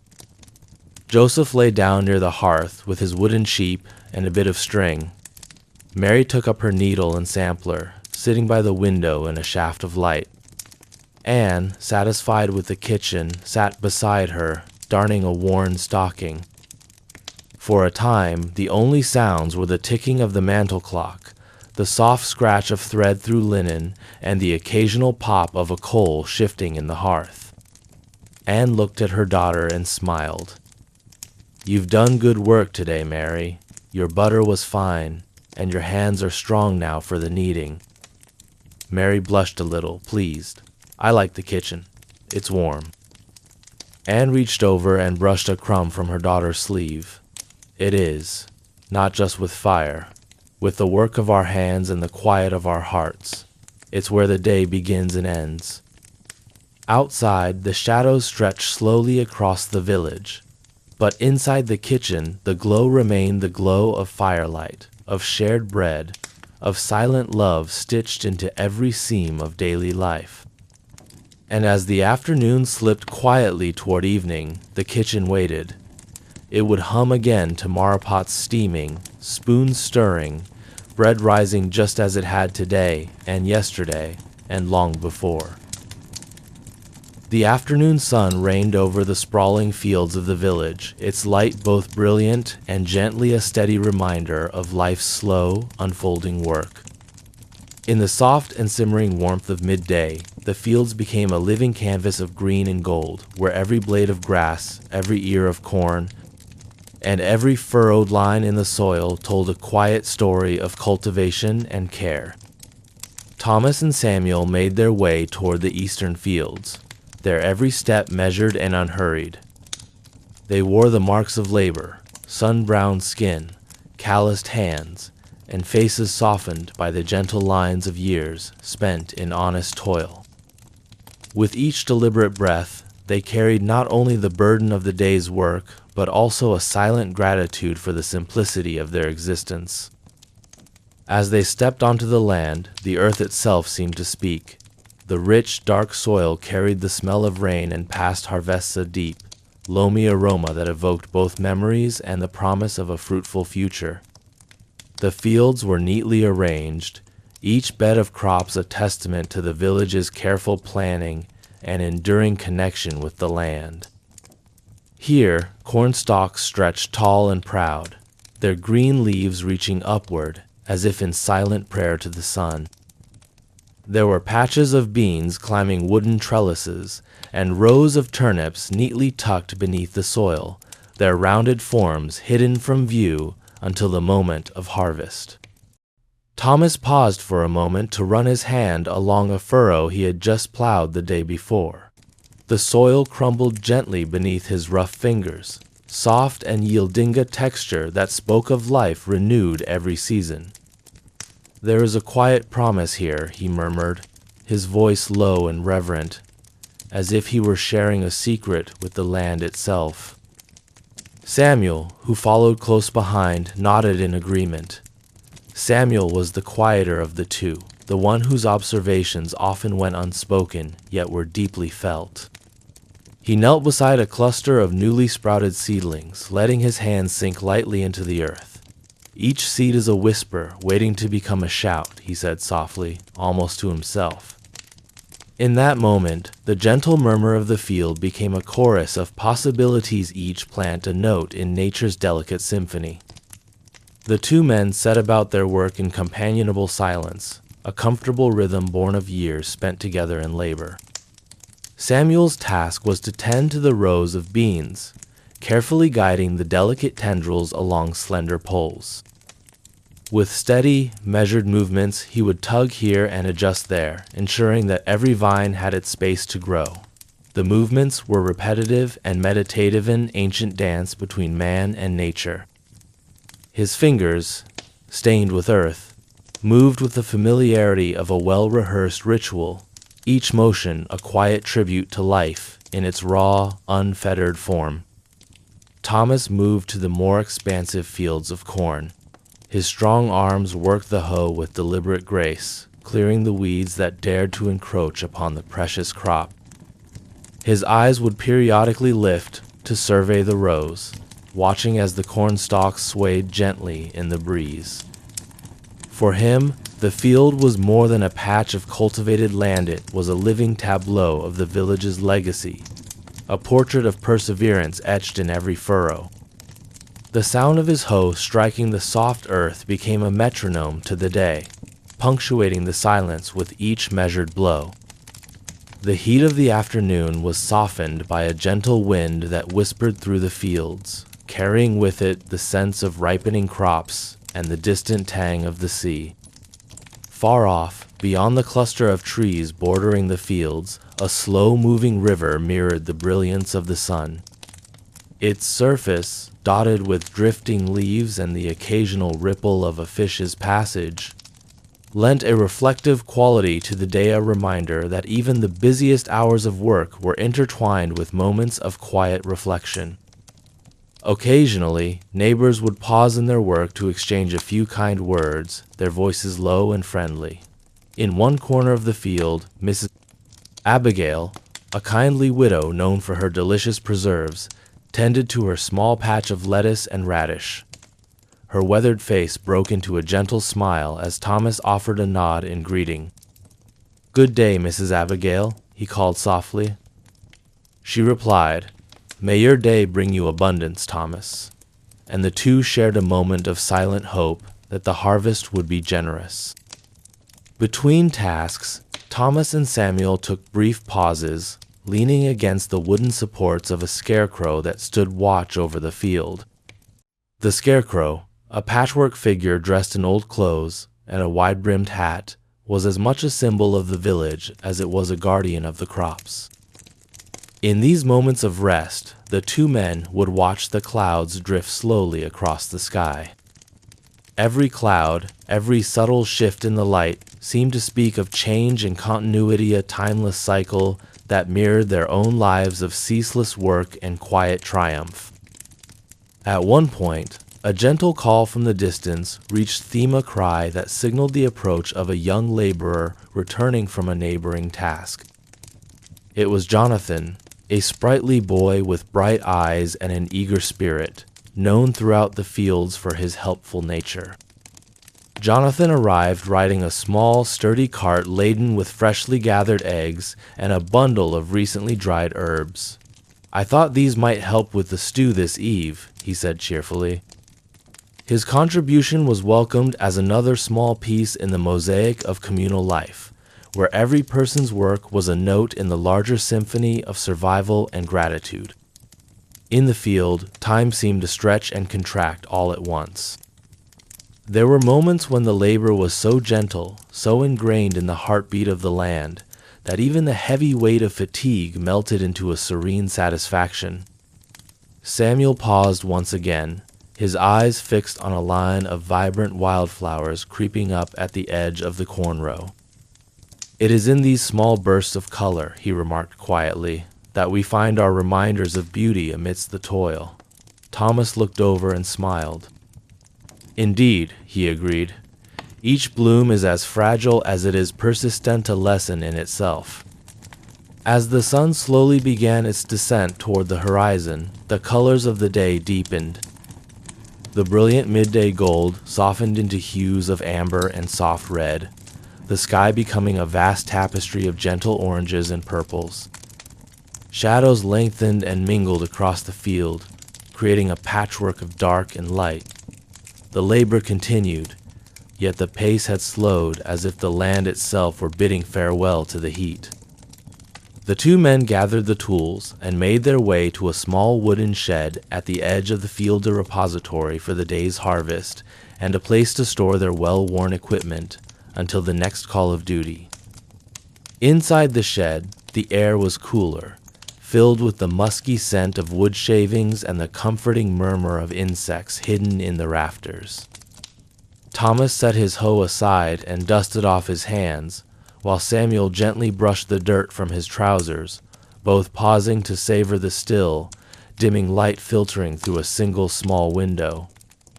Outside, the fields whispered the secrets of the day to those willing to listen, the rustle of corn stalks as a small animal scurried by, the soft clatter of loose soil stirred by the wind, the distant lowing of cattle settled in their barn. Even as the day's labor wound down, the land remained alive with its gentle pulse, a reminder that the cycle of growth and harvest was eternal. On the walk back to the village, Thomas and Samuel moved slowly, their conversation sparse and thoughtful. They spoke of the coming season, of the changes in weather, and the hope of a richer harvest next year. Each word was measured, as if the very air between them held the weight of unspoken promises. "There is a quiet power in these fields," Thomas eventually said, his gaze fixed on the horizon. "They teach us that every effort, no matter how small, is part of a larger tapestry weave of hope, effort, and the grace of nature." Samuel nodded. "In our labors, we may not see the fruits immediately, but the land remembers every seed sown and every weed pulled," he replied. "And in that remembrance, it yields abundance." The village itself began to stir with the return of workers from various laborswomen from the kitchens, children trailing from their games, and elders who took measured steps toward the meeting house for the afternoon prayers. But even as the sounds of communal life grew, a part of the day still lingered in the quiet magnificence of the fields. Thomas and Samuel paused at the village boundary, turning back for one last look at the expansive land that had sustained them. The fields, bathed in the soft glimmer of the dying light, held a silent benediction of promise that tomorrow, under the rising sun, they would once again be called to work, to nurture, and to dream. In that reflective silence, the day's work became a meditation, a slow dance between sweat and soil, marked not by urgency, but by the gentle acknowledgement of nature's unhurried rhythms. The very act of toil, in its meditative repetition, seemed to echo the pulse of the earth, unbroken, unhurried, yet endlessly profound. As dusk settled, the air cooled further, and the chirping of crickets began their nightly chorus. The two men, their minds filled with the day's quiet triumphs, took the well-trodden path back. Each step echoed a calm resolve, a promise that even the most strenuous labor held beauty and quiet solace. There was a deep satisfaction in knowing that every furrow plowed, every seed nurtured, was a testament to the strength and resilience of both the land and the villagers who cared for it. Under the soft twilight, as the last light of day filtered through the trees and the cool night air rustled over the dormant fields, Thomas and Samuel arrived at the threshold of the village. They exchanged a few words of farewell with a neighbor passing by and then parted ways, each carrying home the quiet energy of a day well spent, the kind that fills hearts with contentment and minds with the soft melodies of nature's lullaby.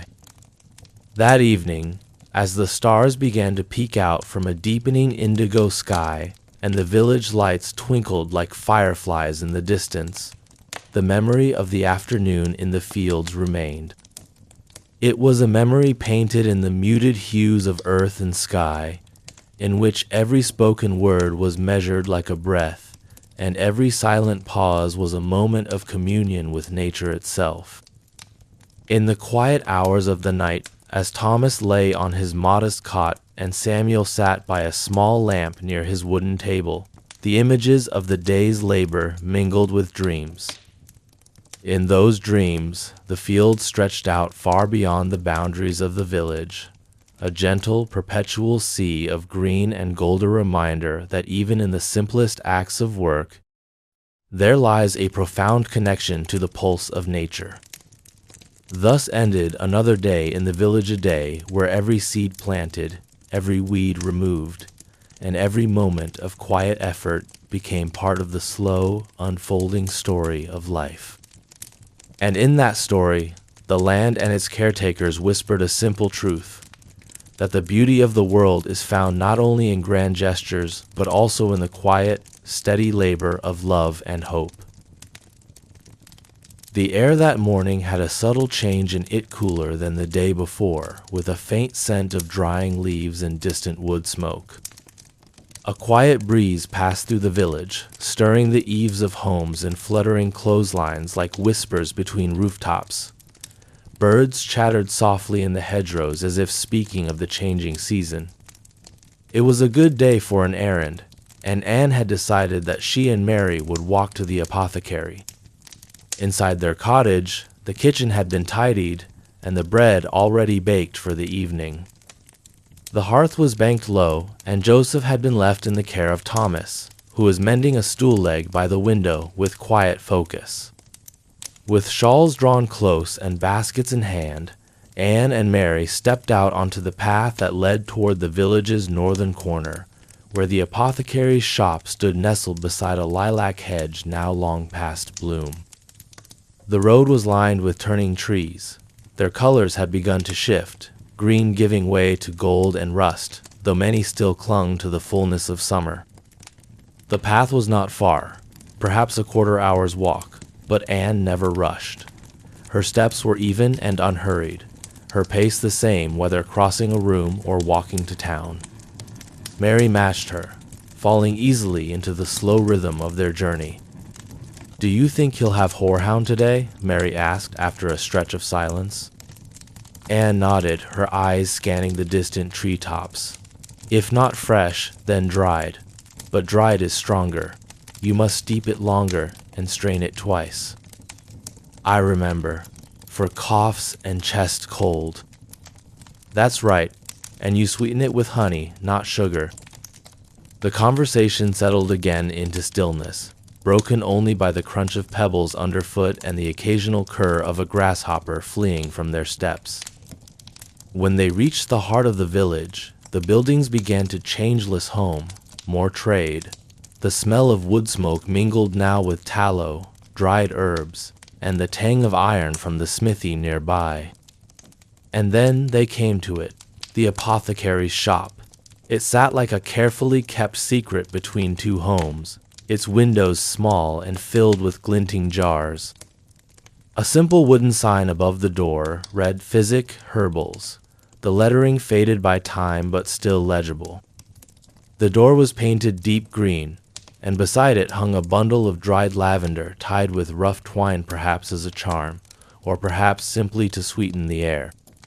Anne lifted the latch and pushed the door open. A soft bell chimed above them. Inside, the room felt cooler, denser somehow, as if the walls held in centuries of whispered remedies and careful preparation. The scent hit them at once deep, heady mixture of dried leaves, beeswax, vinegar, and the unmistakable bitter sharpness of tinctures and roots. Rows of wooden shelves lined the room, each one filled with jars, crocks, and flasks labeled in a curling hand. Some labels were written in English, others in Latin. There were bottles tinted green, brown, and clear, and bags tied shut with wax twine, their contents bulging in odd shapes. Behind the counter stood Mr. Leland, the village apothecary. He was a tall man, thin and gently bent with age, with a silver beard that merged into his neckcloth and spectacles perched low on his nose. His fingers were long and stained at the tips from years of mortar and pestle. "Ah," he said with a smile, looking up from the mortar where he had been grinding something yellow and fibrous. "Mrs. Calloway and Miss Mary, what brings you in today?" Anne stepped forward, placing her basket on the counter. "Horehound, if you've any left, and perhaps some mustard seed. Thomas has taken to coughing in the evenings." "I thought I heard something of it. The air's begun to shift." Chest ailments always arrive with the first wood smoke. He turned and walked with purpose toward the far wall, his boots making a soft thump against the old plank floor. Mary wandered closer to a low shelf filled with jars. One was packed with dried rose petals. Another held what looked like mouse bones. A third had thin strips of orange peel suspended in syrup, and beside it was a heavy bottle of castor oil, its label peeling at the corners. She turned to her mother. "Do you remember when I had the fever, and he gave us elderflower tea?" Anne nodded as she pulled a list from her apron pocket. "And the nettle tonic before your first winter in the village. That was bitter." Mr. Leland returned with 2 small parcels, horehound, dried and clean, and mustard seed, whole, for your poultice. He laid them gently on the counter, then paused. "I've also made a fresh batch of honey lozenges, for the little one, if you like." Anne smiled. "He won't argue with those." While Mr. Leland fetched the lozenges, Mary leaned closer to a display of pestles and mortars. One was carved from granite, heavy and rough. Another was marble, cool and white with faint gray veining. She reached out and ran her fingers over the surface, feeling the smoothness of stone worn by endless circles of healing. "Would you like to try one?" Mr. Leland asked gently as he returned. Mary looked up, wide-eyed. "May I?" He brought over a small wooden bowl and handed her a dried root, thin and brittle. "Licorice root," he said. "Grind it and you'll smell the sweetness." Mary placed it in the bowl and began to crush it with the pestle, slowly at first, then in the rhythmic motion she'd learned from butter churning. The scent was subtle at first, then stronger, familiar, comforting, like something distant and kind. "It smells like warmth," she whispered. "That's a good word for it," Mr. Leland said. "Warmth is the oldest medicine we have." While Mary ground the root, Mr. Leland turned back to Anne. "I've begun preparing pine salve again. I'll have it ready by week's end. The tree sap's just the right thickness now." Anne nodded. "We'll stop by again. Mary can carry it." As they made their purchases, Mr. Leland gently folded each item into waxed paper or tied cloth bags closed with twine. His fingers moved with unhurried precision. It was not merely the herbs or tonics that healed. Anne often thought it was the way they were prepared, the intention, the patience in the hands that offered them. As they stepped back outside, the door closed with a soft click, and the village's open air greeted them again, fresher now by comparison. The sky had shifted toward afternoon, the sun lower and a few clouds drifting lazily above the rooftops. They paused a moment by the lilac hedge. Though its blossoms were gone, its leaves rustled gently, and somewhere within, a bee buzzed contentedly. "You see," Anne said softly, "every place has its own kind of quiet. The fields have one kind, and so does the apothecary. But they're both full of life, even when they don't speak." Mary nodded, holding the small bag of licorice root like a treasure. On their way home, they passed a patch of calendula growing wild by the road, its orange blooms vibrant against the grass. Anne plucked one carefully. "For drying," she said, "calendula soothes the skin. We'll hang it near the window." The rest of the walk was quiet. The sound of their feet on the path mingled with the distant rhythm of a hammer, the bleating of a goat, the rustle of drying leaves. The world was shifting slowly into the arms of autumn, and the remedies they carried were small tokens of preparation for colds, for fevers, for the long nights ahead. When they reached home, the hearth was warm and Joseph was napping, curled up beside his wooden sheep.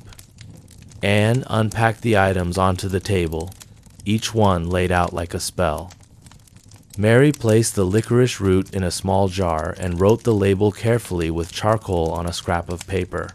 "Sweet warmth," she whispered to herself as she folded the top closed. And so the apothecary's visit became part of the fabric of the day, not an interruption, but a gentle chapter in the household's rhythm. A reminder that care is quiet, healing is patient, and even the bitterest roots can offer something sweet if prepared with love. The light of day had softened, turning golden where it fell across rooftops and fence rails, and pale blue where it stretched into shadow. Long shafts of sun angled through the windows of the cottage, touching every object with a quiet hush. The village had begun to slow, its pulse more contemplative, its pace more measured. The clatter of tools and wagons had quieted. Even the birds sang more softly now, their calls fewer, as if they too sensed the time for reverence drawing near.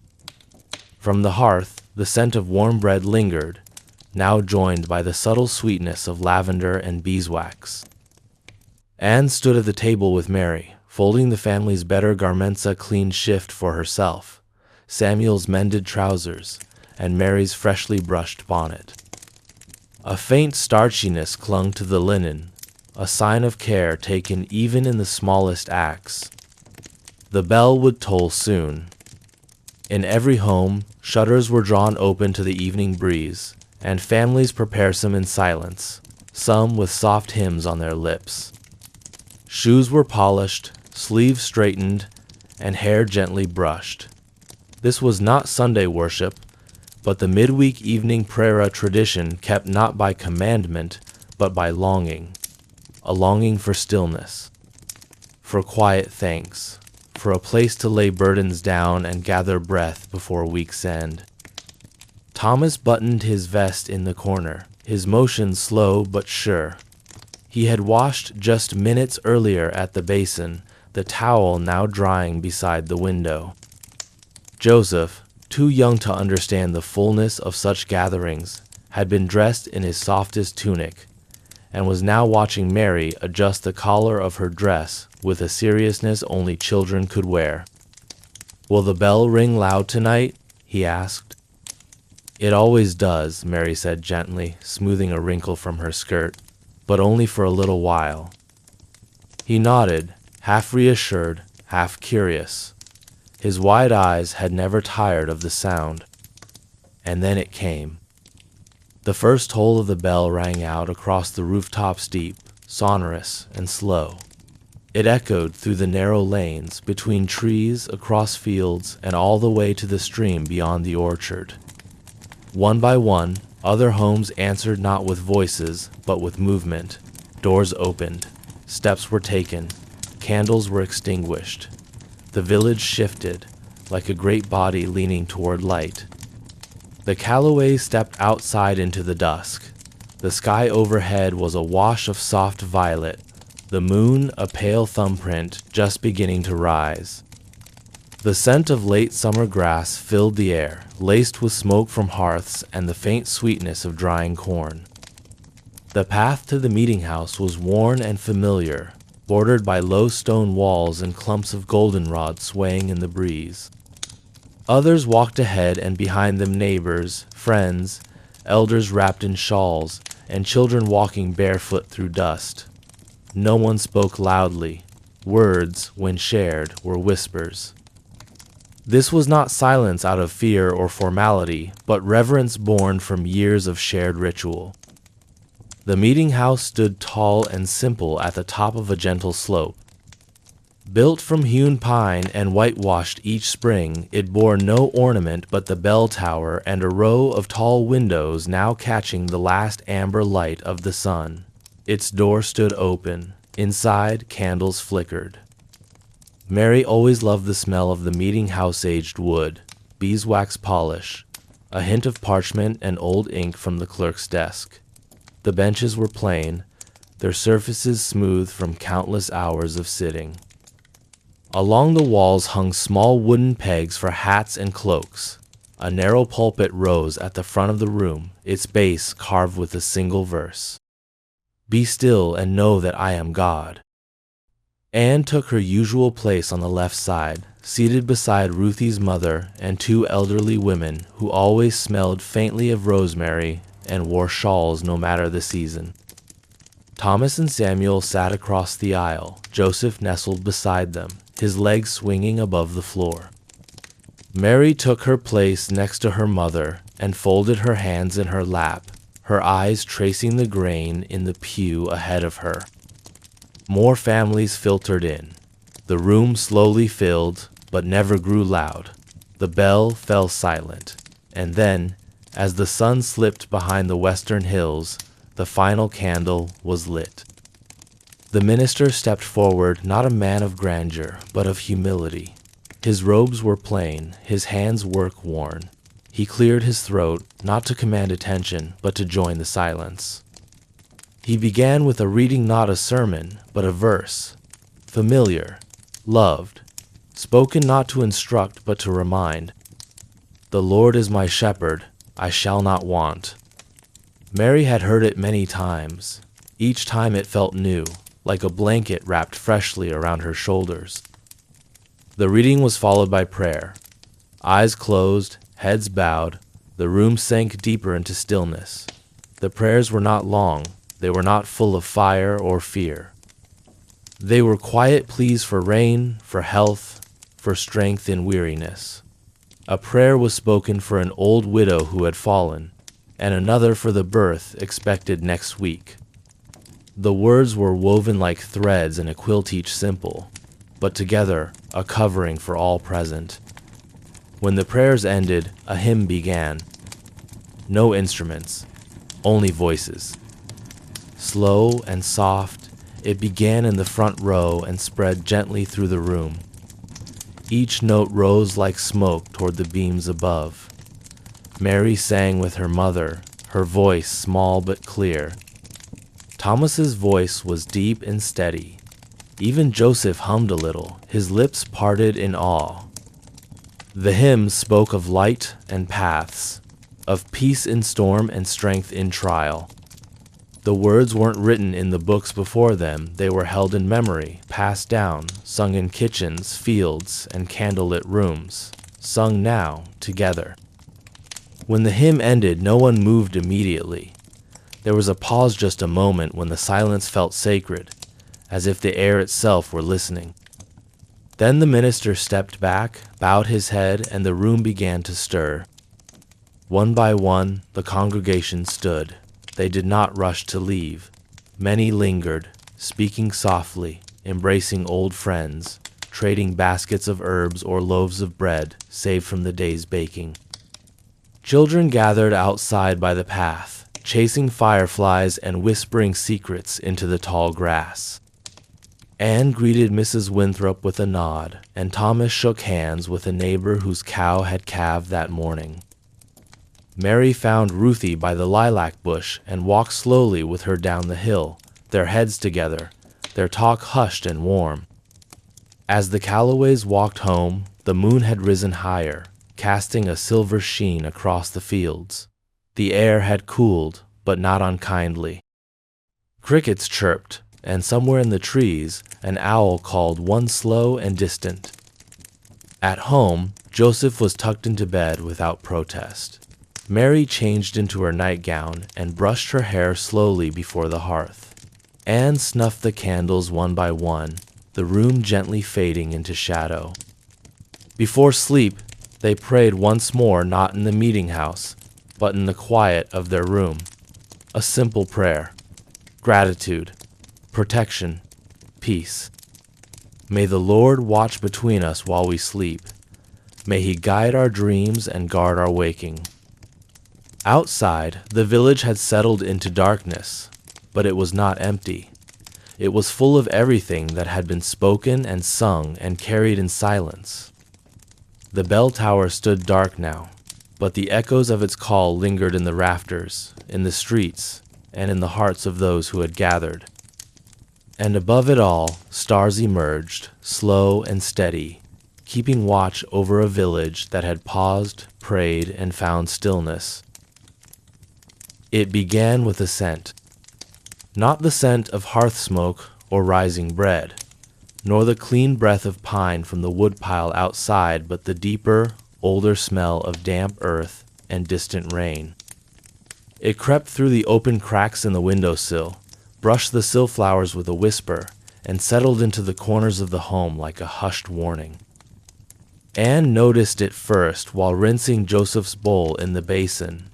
The sky beyond the window had shifted, no longer violet, but a brooding gray that pressed low against the tree line. The air had stilled, and the robins, usually chattering just before dusk, had fallen quiet. "Storm's coming," she said softly, her voice not worried but certain. "A big one." Thomas, who had just stepped inside from the shed, nodded without needing to look. "I could feel it in my knees an hour ago." The hens were restless, too.